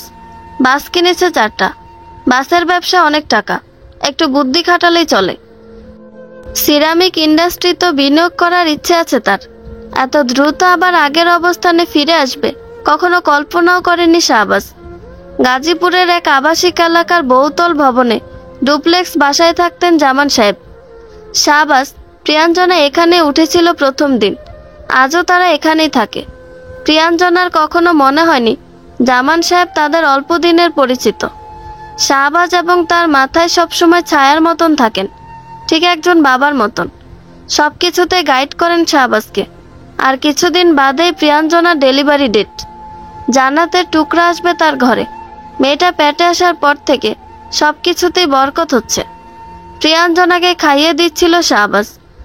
আপেল, কমলা, আনার 1 বাটি ভরে এনেছে। কিছুক্ষণ আগে প্রিয়াঞ্জনা বমি করে শাহবাজের শরীর ভাসিয়েছিল। বিন্দুমাত্র বিরক্ত শাহবাজের চোখে ছিল না, বরং পরম যত্নে তাকে পরিষ্কার করে দিয়েছে। এখন ফল খাইয়ে দিচ্ছে। আজকাল প্রিয়াঞ্জনার মন ভালো থাকে না। বারবার মনে হয় সবকিছু তো ঠিক হয়ে গিয়েছে, কোনো অভাব দুঃখ তাদের নেই। শাহবাজ অনাগত সন্তান এবং সে খুব সুন্দরভাবে বাঁচতে পারবে। কিন্তু যদি সে মারা যায়, মৃত্যু ভয় হয়। আলতো করে শাহবাজকে জড়িয়ে ধরে প্রিয়াঞ্জনা। গভীর আবেগে বলে, আমি আপনাকে খুব ভালোবাসি শাহ। আমিও তোমাকে খুব ভালোবাসি প্রিয়াঞ্জনা। প্রিয়াঞ্জনার উঁচু হয়ে আসা পেটের উপর থেকে কাপড় সরিয়ে সেখানে ভালোবাসার পরশে কেঁদে শাহবাজ। হাত দিয়ে স্পর্শ করে অনুভব করার চেষ্টা করে নিজের অংশকে। কি সুন্দর এই জগতের নিয়ম। একজন পুরুষের অংশ বেড়ে ওঠে তার আপনার চেয়ে আপন অর্ধাঙ্গীর গর্ভে। এ অনুভূতি স্বর্গীয়, অত্যন্ত স্নিগ্ধ। মানুষের জীবন বহমান, ঠিক নদীর মতন, কখনো স্থির, কখনো উত্তাল। জীবনসঙ্গীর খারাপ সময় যারা নিজের সুখের জন্য ছেড়ে যায়, তারা স্বার্থপর। তারা কখনো ভালোবাসতে জানে না। জীবনে কোনো না কোনো সময় অনুভব করে তারা অসুখী। অপর প্রান্তে প্রিয় মানুষটা দুঃসময়ে পাশে থেকে ভরসা দিলে, বিশ্বাস করলে একসময় দুঃসময় কেটে যায়। বন্ধন মজবুত হয়, প্রকৃত সুখ অর্জন করা যায়। প্রীতির বিয়ে হয়ে গিয়েছে মাস 3 আগে। প্রীতি বিয়ে নিয়ে খুবই ভয় এবং শঙ্কায় ছিল, কিন্তু শ্বশুর বাড়িতে এসে আবিষ্কার করলো মানুষগুলো ভীষণ অমায়িক। তার স্বামী কখনো তাকে কোনো কিছুতে জোর করে না। সত্যি বলতে বড় আপার প্রতি শাহবাজ ভাইয়ের ভালোবাসা দেখে তারও ইচ্ছে জাগত এমন কেউ আসুক তার জীবনে। আল্লাহ তা পূরণ করেছেন। তবুও মায়ের প্রতি একটা সুপ্ত অভিমান তার আছে। প্রাপ্তির পেটে বেড়ে উঠছে অনাগত সন্তান। ফাহিম বলে দিয়েছে এই সন্তান তার নয়। এই সন্তানের কোনো দায়ভারও সে নিতে পারবে না। মাকে সমস্ত ঘটনা খুলে বলেছিল প্রাপ্তি। মা তাকেই দোষ দিচ্ছেন। বাইরে জানাজানি হলে তারা মুখ দেখাতে পারবেন না। ফাহিমের সাথে কথা বলেছেন তিনি। ফাহিম তাকে জানিয়েছে বহু আগে থেকে প্রাপ্তি অন্য সম্পর্কে ছিল। বিয়ের পরও ফাহিম এবং তার মা বাসায় না থাকলে প্রেমিক বাসায় আনত প্রাপ্তি। এসব শুনে প্রাপ্তি স্তব্ধ। বাকশূন্য। ফাহিমকে জোহরা এসব জিজ্ঞেস করায় সে মনকষ্ট পেয়েছে। এই উসিলায় প্রীতমকে জানিয়েছে সে তাকে আমেরিকা নিয়ে যাবে না। প্রীতম যখনই সুযোগ পাচ্ছে যা নয় তাই বলে প্রাপ্তিকে অপমান করছে। জোহরা বেগমও মুখ ফিরিয়ে নিয়েছেন। প্রবীর এসব কিছুই জানেন না, তাকে এসব জানাতে নিষেধ করেছেন জোহরা। তিনি চাচ্ছিলেন বাচ্চাটাকে নষ্ট করে ফেলতে, তা সম্ভব হয়নি। তিনি যতদিনে জেনেছেন প্রাপ্তির পেটে বাচ্চা বড় হচ্ছে ততদিনে অনেক দেরি হয়ে গিয়েছিল। বাসায় এসব কথা জানানোতে ক্ষুব্ধ হয়ে যায় ফাহিম। ভিডিওটি ছড়িয়ে দেয় ইন্টারনেটে। দ্রুত গতিতে তা ছড়িয়ে পড়ে। প্রবীর সাহেবকে মানুষজন সরাসরি এই ব্যাপারে জিজ্ঞেস করছেন। চিচি হচ্ছে চারপাশে। জোহরা প্রাপ্তির ঘরে ঢুকেই তার গালে চর বসিয়েছেন। প্রীতমও তার গায়ে হাত তুলেছে। ইচ্ছে মতো কথা শুনিয়েছে প্রাপ্তিকে। রাগে ক্ষোভে ছাদে চলে আসে প্রাপ্তি। খাকা রোদ উঠেছে আজ। জোহরের আজান দিচ্ছে। আকাশ পানে তাকিয়ে প্রাপ্তি শুধায়, আমার দোষটা কোথায়? আল্লাহ, আমার জীবন কেন এত অভিশপ্ত? কান্নায় ভেঙে পড়ে রেলিং ঘেঁষে বসে পড়ে। পেটে বাড়ন্ত বাচ্চার প্রতি অনেক মায়া হয় তার। আজ একটা জীবন কেড়ে নিবে সে। পৃথিবীর আলো দেখার আগে পৃথিবী ছাড়তে হবে তাকে। পেটে হাত রেখে ক্রন্দন সুরে বলে, আমাকে ক্ষমা দিও ময়না। আমার আর কোনো উপায় ছিল না। ঠিক যেখানে সুমনা দাঁড়িয়েছিল কাকতালীয়ভাবে সেখানে দাঁড়ায় প্রাপ্তি। চোখ বন্ধ করে একটা নিঃশ্বাস নেয়। খুব কষ্ট হচ্ছে তার। মায়ের প্রতি, ভাইয়ের প্রতি, বাবার প্রতি খুব অভিমান হয় তার। ফাহিমের প্রতি হয় রাগ। তবে একটা জিনিস সে উপলব্ধি করেছে, বড় আপা যা করেছে ঠিকই করেছে, ভালোবাসার জন্য করেছে। বড় আপার প্রতি আজ তার কোনো রাগ ক্ষোভ নেই। কিছু কাক তীক্ষ্ণ শব্দে কাকা করছে চারপাশে। না, আজ কোনো মইনুল আসেননি। তীব্র এক শব্দে কেঁপে ওঠে চারপাশ। কাকের দল গলা ছেড়ে কাকা করছে এবার। একসময় চোখ বন্ধ হয়ে আসে প্রাপ্তির। জাগতিক সব মায়া ত্যাগ করে পরকালে পাড়ি জমায় সে। বেশ কিছুক্ষণ পর এক ভাড়াটিয়া বাড়ির পিছনে মৃতদেহ আবিষ্কার করলেন। থেতলে গেছে মাথা, রক্তে ভরে গিয়েছে মেঝে। দ্রুত উপরে গিয়ে স্বর্ণাকে এই খবর জানান তিনি। স্বর্ণা, প্রীতম, প্রবীর, জোহরা হন্তদন্ত হয়ে ছুটে এলেন নিচে। জোহরা গগন বিদারী চিৎকার করে উঠলেন। পুলিশ এলো, লাশ নিয়ে গেল। বাড়িতে আহাজারি শুরু হয়ে গিয়েছে। তৃতীয় স্বামী সমেত ছুটে আসে। শাহবাজকে ফোন দেয় বারবার, তবে নাম্বার বন্ধ পায়। কারণ এই নাম্বার অনেক আগে ব্যবহার করা বন্ধ করেছে শাহবাজ। প্রিয়াঞ্জনারও নাম্বার বন্ধ। প্রবীর সহ্য করতে পারলেন না এইসব। বারবার চোখের সামনে প্রাপ্তির মুখ ভেসে উঠছে। বাবা বলে ডাকছে তাকে। ব্রেন স্ট্রোক করলেন তিনি। হাসপাতালে নিয়ে যাওয়া হলো তাকে। আফসোস, বাঁচানো যায়নি। জোহরা জীবনের সবচেয়ে বড় ধাক্কা খেলেন। নিজেকে অপরাধী মনে হয়। আজ তার কারণে সাজানো গোছানো সংসারটা শেষ হয়ে গেল। চোখের সামনে নিজ হাতে সবকিছু শেষ করেছেন তিনি। অপরাধ বোধে রাতের ঘুম হয় না তার। এদিকে শুনেছেন জায়গা জমি বিক্রি করে সব টাকা জুয়া খেলায় লাগিয়ে দিচ্ছে প্রীতম। জমি জমার কাগজ সম্পর্কে খোঁজ নিয়ে দেখলেন সকল সম্পত্তি প্রীতমের নামে। প্রীতমের সাথে তার ঝগড়া ঝামেলা চলছে। বিভিন্ন সময় তার এবং প্রবীর সাহেবের সিগনেচার নিয়ে সবকিছু নিজের নামে করে নিয়েছে প্রীতম। ঘরের সব কাজ এখন তাকে করতে হয়। একসময় সুমনাকে তিনি কত কষ্ট দিয়েছেন। কাপড় ধোয়া মন মতো না হলে বারবার ধোয়াতেন। যাবতীয় রান্না বান্না, ঘর পরিষ্কার সব করাতেন। সময় পাল্টেছে। স্বর্ণা কোনো কাজই করে না। সারাদিন নিজের মতো থাকে মেয়েকে নিয়ে। ছেলেটা সব সম্পত্তি শেষ করে দিচ্ছে। নিজে খাচ্ছেন কলুর বলদের মতো। এ হয়তো তার প্রাপ্য শাস্তি। কিছুদিন পর থাকার ছাদটাও মাথার ওপর থাকবে কিনা সন্দেহ। প্রিয়াঞ্জনা এবং শাহবাজের ঘর আলো করে মেয়ে সন্তান এসেছে। শাহবাজ নাম রেখেছে আলো। মেয়েটা হওয়ার পর থেকে সবকিছুতেই দ্বিগুণ বরকত হচ্ছে। হাসপাতাল দৌড়াদৌড়ি, এই নিয়ে সময় কাটছিল তাদের। বাড়ি ফেরার পর এক পরিচিত ভাইয়ের মাধ্যমে প্রাপ্তি এবং বাবার খবর পেল তারা। মন মানেনি প্রিয়াঞ্জনার। শাহবাজ আলোকে নিয়ে নিজ গাড়িতে চড়ে ছুটে এলো নরসিংদী। প্রিয়াঞ্জনাকে দেখা মাত্র হু করে কেঁদে উঠলেন জোহরা। ক্ষমা চাইলেন বারবার। শাহবাজের কাছেও ক্ষমা চাইলেন। প্রীতম কোনো কথা বলেনি, স্বর্ণাও না। প্রীতির সাথেও দেখা হয় প্রিয়াঞ্জনার। বোনকে জড়িয়ে ধরে অজরে কাঁদে প্রীতি। দু বোন মিলে বাবা বোনের কবর জিয়ারত করে। মায়ের প্রতি যা অভিমান ছিল তা শেষ হয়ে যায় প্রিয়াঞ্জনার। মায়ের ক্রন্দনরত মুখটা দেখার পরপরই মাকে ক্ষমা করে দেয় সে। শত হোক মা তো, তিনি যে অনেক কষ্টে দিন যাপন করছেন তা তার চেহারা স্পষ্ট। প্রিয়াঞ্জনা চেয়েছিল নিজের সাথে গাজীপুর নিয়ে যাবে, তবে জোহরা এত বছরের সংসার ছেড়ে যেতে চাননি। শুকিয়ে চিকন হয়ে গেছেন, চোখের নিচে কালো দাগ। আজও প্রাপ্তিকে দেখতে পান তিনি, অভিযোগ শুনতে পান, অনুতপ্ত হন। তার অন্তরে ব্যথা হয়, অসহনীয় ব্যথা। রিমনকে গাজীপুরে নিজের অফিসে ভালো পজিশনে বসিয়েছে শাহবাজ। রিমন, সুফিয়া এবং রাতুল তাদের সাথেই থাকে এখন। আপনি এভাবে আমার পিছনে পড়ে আছেন কেন বলুন তো?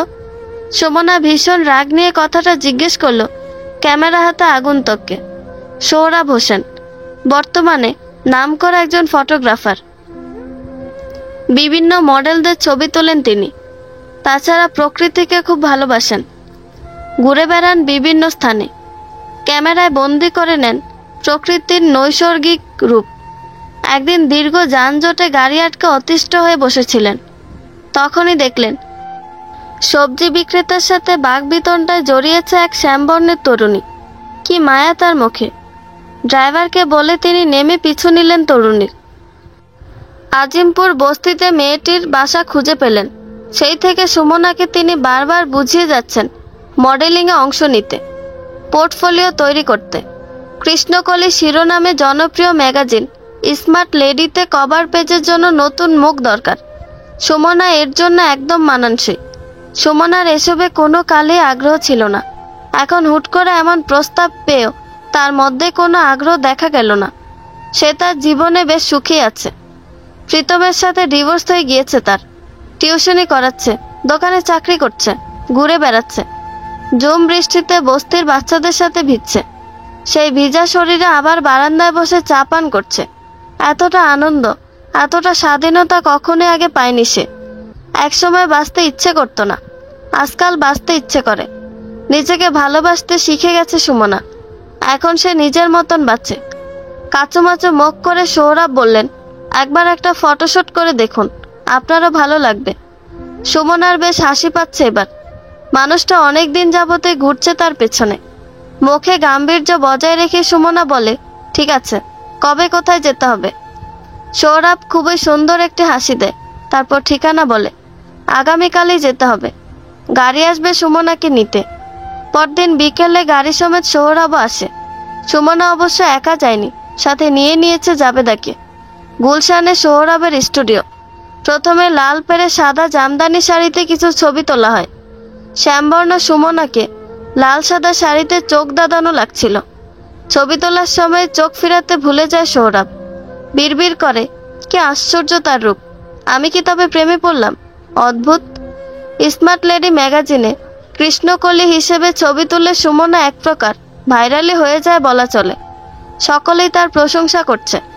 বিভিন্ন জায়গা থেকে মডেলিং বিজ্ঞাপনের ডাক আসছে। আশ্চর্য না?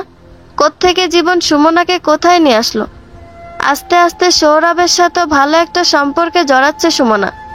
ভালোবাসার মতন সাহস হয়তো দ্বিতীয়বার তার নেই। তাদের সম্পর্কটা হলো বন্ধুত্বের। সুমনা তাই মনে করে। আলোকে কোলে নিয়ে বারান্দায় হাঁটছে শাহবাজ। মেয়েটা তার কলিজার টুকরো, পুরোই তার মতো দেখতে হয়েছে। দুঃখজনক হলেও সত্য, প্রিয়াঞ্জনার কিছুই আলো পায়নি। এ নিয়ে প্রিয়াঞ্জনার আক্ষেপের শেষ নেই। আজ চাঁদ উঠেছে আকাশে, পূর্ণিমার রাত। চাঁদের পানে তাকিয়ে অন্তর হু করে ওঠে শাহবাজের। সেই ভয়ঙ্কর রাতের কথা মনে পড়ে। এই তো কিছু মাস আগে। আগামীকাল শাহবাজ প্রিয়াঞ্জনা হাসপাতালে চলে যাবে। ডেলিভারি ডেটের পরদিন। হাত পায়ে পানি নামার দরুন ঠিকমতো চলাচল করতে পারে না প্রিয়াঞ্জনা। আকাশে বিশাল চাঁদ উঠেছে, ঝকঝকে আলো বাইরে, জ্যোৎস্নার আলো।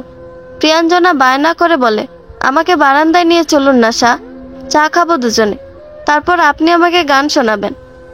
অসহায় চোখে তার পানে চায় শাহবাজ। অতঃপর বলে, আমাকে এখনই একটা জরুরি মিটিংয়ে যেতে হবে। ওয়াদা করছি জলদি ফিরবো। তারপর সারা রাত দুজনে বারান্দায় বসে থাকবো।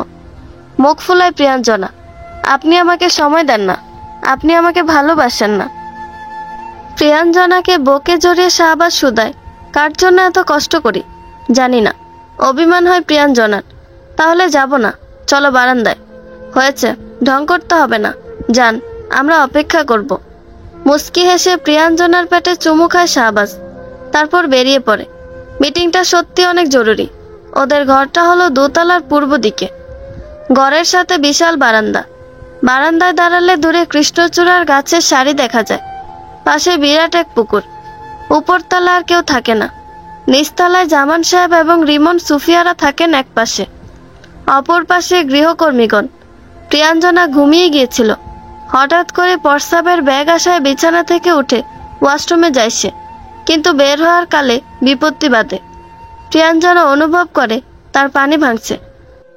বাথরুম থেকে বের হয়ে গগনবিদারী চিৎকার করে ওঠে প্রিয়াঞ্জনা। বসে পড়ে ফ্লোরে। শরীর অবশ হয়ে আসছে, কোনো শক্তি সে পাচ্ছে না। জামান সাহেব উপরে এসেছিলেন প্রিয়াঞ্জনার খোঁজ নিতে। হঠাৎ করে এমন চিৎকারে দরজার কাছে ছুটে যান তিনি। বেডরুমের দরজা লক হয়ে গিয়েছে, খোলা যাচ্ছে না। তিনি উচ্চ গলায় ডেকে উঠলেন, প্রিয়াঞ্জনা, মা, কি হয়েছে তোমার? সেই সাথে দরজা ধাক্কাচ্ছেন। ভিতর থেকে কেবল প্রিয়াঞ্জনার চিৎকার ভেসে আসছে। রিমন, সুফিয়া সহ অন্যান্য গৃহকর্মীরা উপরে ছুটে এলো। সোফিয়া ফোন করে সব জানালো শাহবাজকে। রিমন, জামান সাহেব দরজা ভেঙে ফেললেন। প্রিয়াঞ্জনা জ্ঞান হারায়নি, তবে অচেতনের মতো পড়ে আছে। দ্রুত তাকে হাসপাতালে নেওয়া হয়। শাহবাজ পৌঁছায় হাসপাতালে। তারপরের কতক্ষণ ভয়ঙ্কর কাটে শাহবাজ সহ সবার। বহু প্রতিকূলতা পেরিয়ে দুনিয়ায় এসে শাহবাজ আর প্রিয়াঞ্জনার আলো। সেই রাতের কথা কখনোই ভুলতে পারবে না শাহবাজ। শাহ, প্রিয়াঞ্জনার ডাকে বাস্তবে ফিরে শাহবাজ। মেয়ে ঘুমিয়ে পড়েছে কোলে। বারান্দায় বেতের চেয়ার টেবিল পেতে রাখা পাশাপাশি। প্রিয়াঞ্জনা চায়ের ট্রে টেবিলে রেখে বসে চেয়ারে। গলার আওয়াজ কমিয়ে শুধায়, কি ভাবছেন? না, তেমন কিছু না। আলোকে ঘরে দোলনায় রেখে আসেন, ঘুমিয়ে পড়েছে। ঘরে আলোকে রেখে এসে প্রিয়াঞ্জনার পাশে বসে শাহবাজ। নিশুতি রাত, মৃদু ছন্দে বাতাস বইছে, সর্বত্র জ্যোৎস্নার আলো। শাহবাজের কাঁধে মাথা রাখি প্রিয়াঞ্জনা। এক কাপ চায় বিনিময় হয় ভালোবাসার মহাকাব্য। প্রিয়াঞ্জনার ঘাড়ে ঠোঁট ছোঁয় শাহবাজ। তীব্র আবেগে তাকে জড়িয়ে ধরে প্রিয়াঞ্জনা। শাহবাজ পরম আবেশে স্পর্শ করে প্রিয়াঞ্জনার অধরে। চোখ বুজে সে ভালোবাসা গ্রহণ করে প্রিয়াঞ্জনা। চোখের কোণ বেয়ে এক ফোঁটা জল গড়িয়ে পড়ে তার। মানুষটাকে সে ভালোবাসে, অনেক বেশি ভালোবাসে। প্রেম বিনিময়ের কিছুক্ষণ পর প্রিয়াঞ্জনা নরম কণ্ঠে বলে ওঠে, আপনি আমার অনেক সাধনার শাহ। তুমি আমার সব প্রিয়াঞ্জনা। আমাকে পরিপূর্ণ করার জন্য আমি কৃতজ্ঞ। শাহবাজ আবারও জড়িয়ে ধরে তাকে। তাদের উন্মুক্ত গভীর ভালোবাসা দেখে পূর্ণিমার চাঁদ লজ্জায় মুখ ঢাকে। পরপর 3টি খবর চোখের সামনে পড়েছে আজ। 2টো খবর নিউজে দেখেছে, আর বাকি একটা ফেসবুকে। প্রিয়াঞ্জনা তড়িঘড়ি করে শাহবাজকে ফোন করে। শাহবাজ কাপড়ের আড়তে ছিল। ঈদের সময় আসছে, প্রচন্ড চাপ এখন। শাহ, নিউজ দেখেছেন? না, আমি আড়তে আছি। শিবপুরে নাদিয়া নামের এক মেয়েকে কে বা কারা যেন রেপ করে চিনিসপুর ফেলে গিয়েছিল। বদরুজ্জামান চাচার মেয়ে নাদিয়া? হ্যাঁ। বুক চিরে দীর্ঘশ্বাস আসে শাহবাজের। মেয়েটার প্রতি তার রাগ ছিল, এটা সত্য। তবে কিছুদিন পরে তাকে ক্ষমা করে দেয় শাহবাজ। বয়সের ভুলে করে ফেলেছে। প্রিয়াঞ্জনাকেও বোঝায়, সেজন্য ক্ষমা করে দেয়। নিজের শায়ের কথায় কখনো না বলে না সে, ক্ষমা করে দিয়েছে। সত্যি বলতে প্রিয়াঞ্জনা অনেক নরম মনের। নয়তো জোহরা যে সকল কাজকর্ম করেছেন, অন্য কেউ হলে তাকে ক্ষমা করতো না। শাহবাজ এখনো তাকে মন থেকে ক্ষমা করতে পারেনি। প্রাপ্তির কথা মনে পড়লে তার খারাপ লাগে। নিজের বোনের মতোই দেখতো তাকে। আজ একটা মানুষের ভুল সিদ্ধান্তে পুরো সংসারটাই শেষ হয়ে গেল। শাহ, শুনছেন? বলো। ফাহিম ভাইকে আমেরিকায় দুর্বৃত্তকারীরা হত্যা করেছে। প্রাপ্তির হাজবেন্ড না? উচিত বিচার হয়েছে। শাহবাজ পুলিশের সাথে কথা বলে জেনেছিল। একটা ডায়েরিতে প্রাপ্তি তার সাথে যাওয়া সব অন্যায় নোট করে রেখে গিয়েছে। যেখানে স্পষ্ট ফাহিম তার সাথে অন্যায় করেছে তা উল্লেখ করা আছে। ফাহিমের 2 বন্ধু পলাতক, তাদের ধরতে পারেনি পুলিশ। আল্লাহর বিচার বড় কঠিন বিচার। শরীর থেকে মাথা নাকি আলাদা করে ফেলেছে শাহ। আল্লাহর বিচার অনেক কঠিন প্রিয়াঞ্জনা। কেউ কাউকে অশান্তিতে রেখে নিজে শান্তিতে থাকতে পারেনি। অন্যায় করে কেউ যতই উপরে উঠুক না কেন, তাকে নিচে পড়তে হবে। আর একবার যদি নিচে পড়ে, তাহলে আর থেতলে যাওয়া ছাড়া উপায় নেই। ঠিক বলেছেন শাহ। এসব বাদ দাও। আলো কি করে? আপনার গুণধর মেয়ে খাওয়া নিয়ে আজ খুবই জ্বালিয়েছে শাহ। এখন ঘুমাচ্ছে। আর কিছু বলবে? এখন রাখি যান। আচ্ছা, জলদি আসবেন। আল্লাহ হাফেজ। আল্লাহ হাফেজ। আরেকটা কথা শাহকে বলতে গিয়েও বলেনি প্রিয়াঞ্জনা। আজ অনেক দিন পর আবার ফেসবুকে লগ ইন করেছিল প্রিয়াঞ্জনা। স্মার্ট লেডি ম্যাগাজিনের কভার পেজ স্ক্রল করার সময় চোখে পড়ে তার। সেখানে সুমনাকে দেখে অবাক হয়ে যায় প্রিয়াঞ্জনা। সুমনা ভাবিকে সে অনেক ভালোবাসে। ভাবি বাড়ি ছেড়েছে কথাটা প্রীতির মুখে শুনে কি যে খারাপ লাগছিল প্রিয়াঞ্জনার। সুমনার পুরানো আইডিতে অ্যাড ছিল সে। এতদিন ডিএক্টিভ ছিল সুমনার অ্যাকাউন্ট, এখন অ্যাক্টিভ করেছে। আজ ইনবক্সে কথা হলো। প্রিয়াঞ্জনা বলেছে একদিন যেন সময় করে তাদের বাসায় আসে সুমনা। সুমনা বলেছে আসবে। মনটা হালকা হালকা লাগছে প্রিয়াঞ্জনার। সন্ধ্যের মাঝামাঝি সময়। দিন ছোট হওয়াতে অন্ধকার হয়ে গিয়েছে চারপাশে। আবহাওয়ার মর্জি বোঝা দেয়। আজকাল আবহাওয়া বদলে যাওয়ার কারণে অনেক পরিবর্তনই প্রকৃতিতে লক্ষ্য করা যায়। এই রাস্তাটা একেবারেই নির্জন। মা বাড়িতে অসুস্থ হয়ে পড়েছেন। বাবা ফোন করে বলেছে বাড়ি ফিরতে। চিনিসপুরে নিজের বান্ধবীর বাসায় এসেছিল নাদিয়া। মায়ের অসুস্থতার খবর শুনে মনটা মানেনি তার। বান্ধবীর বড় ভাই সজীবের সাথে বেরিয়ে পড়ে সে। সজীব তাকে বাড়ি দিয়ে আসবে। দুপাশে ধান ক্ষেত, মাঝে পাকা রাস্তা, দূরে রেল লাইন, ট্রেন যাচ্ছে। ধান ক্ষেতের পাশে আবার কলা ক্ষেতেরও দেখা মিলে। সজীবের মোটরসাইকেলের পিছনে বসে আছে নাদিয়া। সজীব রাজনীতি করে। পাড়ার বিরোধী দলের ছেলেপেলেদের সাথে সাপে নেউলে সম্পর্ক। দূর থেকে আবছায় কয়েকজন ছেলেদের দেখতে পাচ্ছে নাদিয়া। টিনের একটা ঘরের মতন। সামনে বাঁশ দিয়ে বসার জায়গা তৈরি করেছে।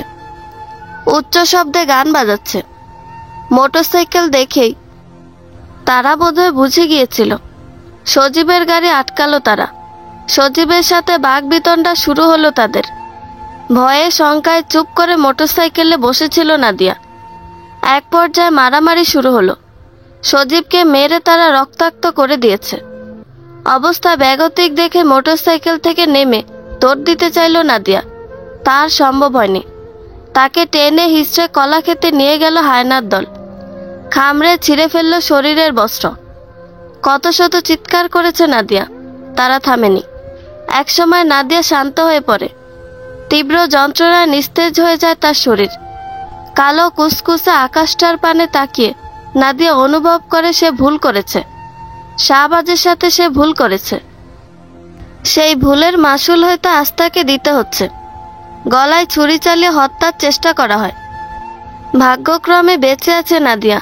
তবে এই জীবন বড় যন্ত্রণার জীবন। নাদিয়া মুক্তি খুঁজে বেড়ায়। দম বন্ধ হয়ে আসে তার। শ্বাস নিতে কষ্ট হয়। বুকে চাপ লাগে। বেঁচে থাকতে ইচ্ছে করে না। কয়েকজন পুরুষের হায়নার মতো থাবায় আজ নাদিয়া নিষ্প্রাণ। আজ নাদিয়ার জীবন শেষ। সামান্য সুস্থ হওয়ার পর বাবা মাকে সত্যিটা জানিয়েছে নাদিয়া। নাজমা মেয়ের এ দশা এমনিতে আতপাগল হয়ে গিয়েছেন। আবার এসব কথা মেয়ের মুখে শুনে তিনি হতভম্ব হয়ে গিয়েছেন, সেই সঙ্গে অনুতপ্ত। তবে শাহবাজ প্রিয়াঞ্জনার ঠিকানা তিনি জানেন না। জানলে হয়তো গিয়ে ক্ষমা চাইতেন। সমস্ত জায়গা জমি বিক্রি করে সর্বশান্ত হওয়ার পথে প্রীতম। জোহরার সাথে তার সম্পর্ক খুবই খারাপের দিকে ধাবিত হচ্ছে। মা ছেলে দুদিন পর পরই ভয়াবহ ঝগড়া হচ্ছে। প্রীতম এতটাই হিংস্র হয়ে যাচ্ছে দিন দিন যে মাকে আঘাত করতেও সে দুবার ভাবছে না। জোহরা বেগম নিজের জীবন নিয়ে আফসোস করেন। তার জীবনটাই ছিল ভুলে ভরা। সারা জীবন নিজের জেদকে তিনি প্রাধান্য দিয়েছেন। আর আজ শেষ বয়সে তিনি অনুতপ্ত, ভীষণ অনুতপ্ত। শাহবাজ তার সাথে কথা বলে না। প্রিয়াঞ্জনা অবশ্য ফোন দেয়, টাকা পয়সাও দেয়, খোঁজখবর নেয়। তবে আগের মতো অতি রঞ্জিত মা প্রীতি তার নেই। হয়তো প্রাপ্তির মৃত্যু এর পিছনের কারণ। প্রীতম চাকরি হারিয়েছে, এখন বাজারের দোকানে বসে, বিশাল দোকান। মজনু নামের এক কর্মচারীও তাকে সাহায্য করে। সে কিছুক্ষণ আগে জোহরা বেগমকে ফোন করে জানিয়েছে প্রীতমের বিরুদ্ধে মামলা হয়েছে। তাকে পুলিশ দোকান থেকে গ্রেফতার করে নিয়ে গিয়েছে। জোহরা বেগমকে তেমন বিচলিত দেখালো না, কেবল স্বর্ণাকে নির্লিপ্ত কণ্ঠে জানিয়েছেন। স্বর্ণা তেমন কোনো জবাব দিল না, নিজের মেয়েকে নিয়ে ব্যস্ত হয়ে পড়ল। প্রীতমের প্রতি তার বিতৃষ্ণা চলে এসেছে। জোহরা বারান্দায় দাঁড়ালেন।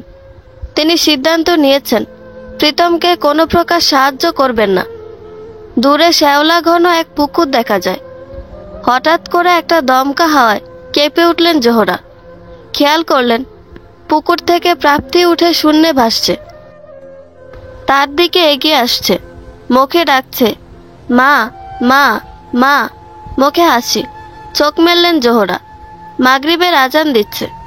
বারান্দার ফ্লোরে কখন শুয়ে ঘুমিয়ে পড়েছিলেন টের পাননি। একটা বিষয় খেয়াল করলেন, তিনি প্রাপ্তি এবং প্রবীরকে মাঝামাঝি দেখতে পাচ্ছেন। এটা অবশ্যই তার মনের ভুল। দিন দিন তার নিজেকে কেমন যেন পাগল পাগল মনে হয়। খেতে গেলে, ঘুমাতে গেলে তিনি অশরীরী কেউ পাশে বসে আছে অনুভব করেন। তার ভয় হয় এখন। তিনি চিৎকার করে ওঠেন। স্বর্ণার মতে তিনি পাগল হয়ে যাচ্ছেন। জোহরা ভয় পান, চুল ছেড়ে রাখেন, শরীরের ঠিকমতো খেয়ালও রাখেন না। তিনি হলফ করে বলতে পারেন তিনি পাগল হননি। তিনি বাস্তবেই প্রাপ্তি প্রবীরকে দেখতে পান। তাকে ডাকে, তাকে অভিশাপ দেয়, তাকে নিয়ে যেতে চায়। আজকাল স্বর্ণা বাধ্য হয়ে জোহরাকে ঘরে আটকে দিচ্ছে। তিনি কিছু সময় পাগলামি করেন, আবার ঠিক হয়ে যান। একটি অভাবনীয় ঘটনা ঘটেছে। শাহবাজ ব্যবসায়িক কাজে কলকাতা গিয়েছিল। সিটি সেন্টার 2 এর সামনে হঠাৎই একজন বৃদ্ধ মুখ ঢাকা অবস্থায় তার সামনে এসে দাঁড়ান। বৃদ্ধ হয়তো খেয়াল করেননি, ভিক্ষা চেয়ে বসেন। বাবু, সকাল থেকে কিছু খাইনি, কিছু টাকা দিন, ভগবান আপনার মঙ্গল করবেন। গলার স্বর পরিচিত লাগলো শাহবাজের। সে ভালো করে চাইল বৃদ্ধের পানে। ময়লা একখানা ধুতি আর বহুদিনের পুরাতন একটি শার্ট পরনে। শাহবাজ অবাক কণ্ঠে বলে ওঠে, জামাল চাচা। বৃদ্ধ আর এক মুহূর্ত স্থির হয়ে দাঁড়াননি, উল্টো পথে হাঁটা দিলেন। এক প্রকার দৌড়ই বলা চলে।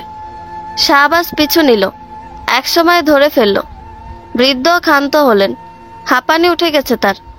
কথাও বলতে পারছেন না, চলতেও পারছেন না। শাহবাজ একটি পানির বোতল কিনল পাশের দোকান থেকে, বৃদ্ধের হাতে দিল। পানি পান করে জামাল হু হু করে কান্না করে দিলেন। শাহবাজের মায়া হয়নি, হয়েছে করুণা। সে সাথে তার কিছু প্রশ্নের জবাব চাই।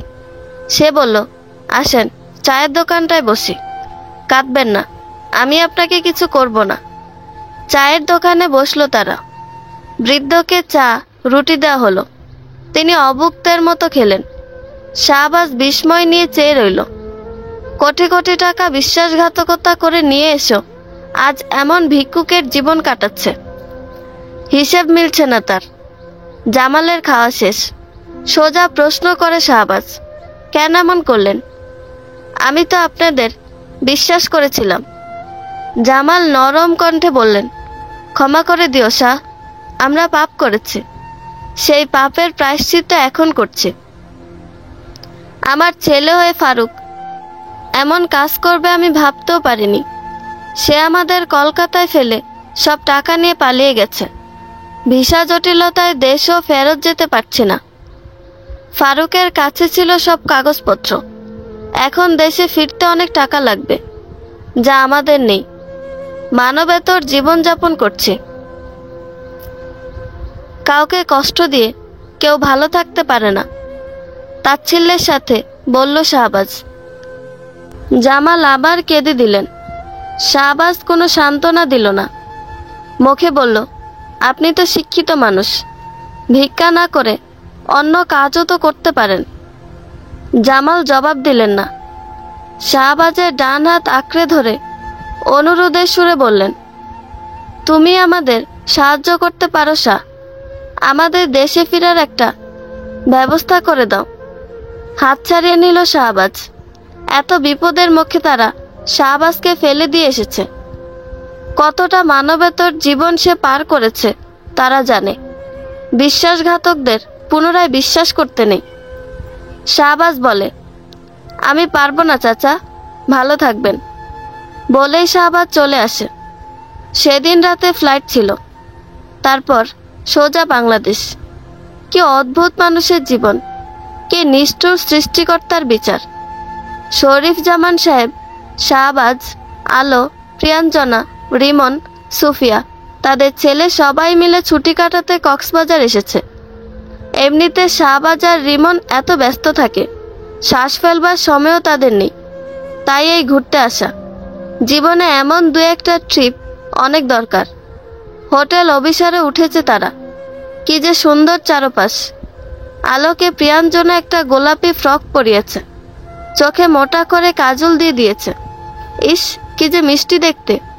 শাহবাজ ভালোবাসার পরশ এঁকে দেয় মেয়ের কপালে। চোখ আর্দ্র হয়ে আসে।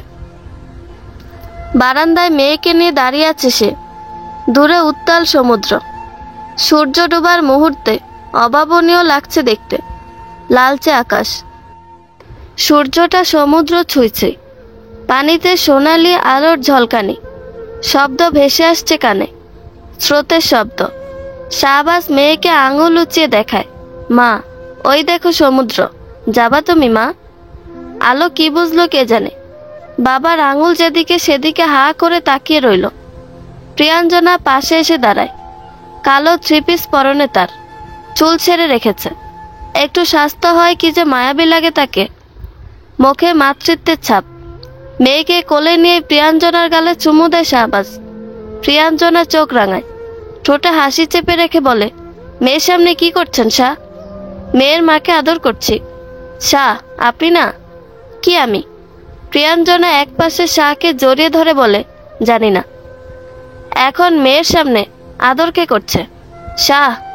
লজ্জা পায় প্রিয়াঞ্জনা। আলো কিছুই বোঝে না। ড্যাব ড্যাব করে চেয়ে আছে কেবল। আকাশে চাঁদ নেই, তবে অজস্র তারার মেলা। সমুদ্রের পাড়ে বসে আছে শাহবাজ আর প্রিয়াঞ্জনা। আলো ঘুমিয়ে পড়েছে।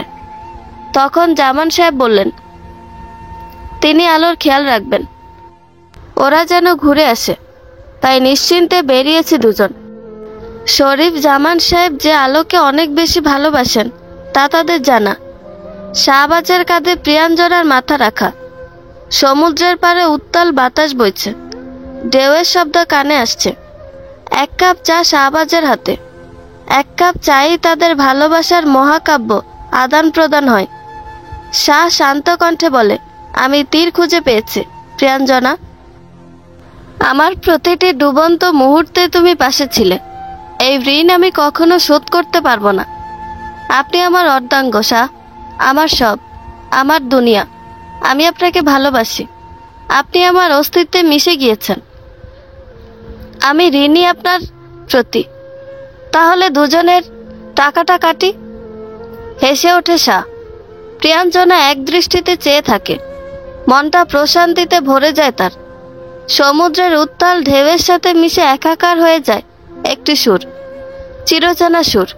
প্রিয়াঞ্জনা, এক কাপ চায় আমি তোমাকে চাই। ডাইনে ও বায়ে আমি তোমাকে চাই। দেখা না দেখায় আমি তোমাকে চাই। না বলা কথায় আমি তোমাকে চাই। বন্ধুরা, গল্পটি ভালো লেগে থাকলে একটা লাইক করে দিবেন এবং গল্প সম্পর্কে কোনো মতামত জানানোর থাকলে কমেন্ট করতে পারেন। নতুন নতুন আরও গল্প শোনার জন্য চ্যানেলটি সাবস্ক্রাইব করে পাশেই থাকবেন। ধন্যবাদ সবাইকে। ভালো থাকবেন।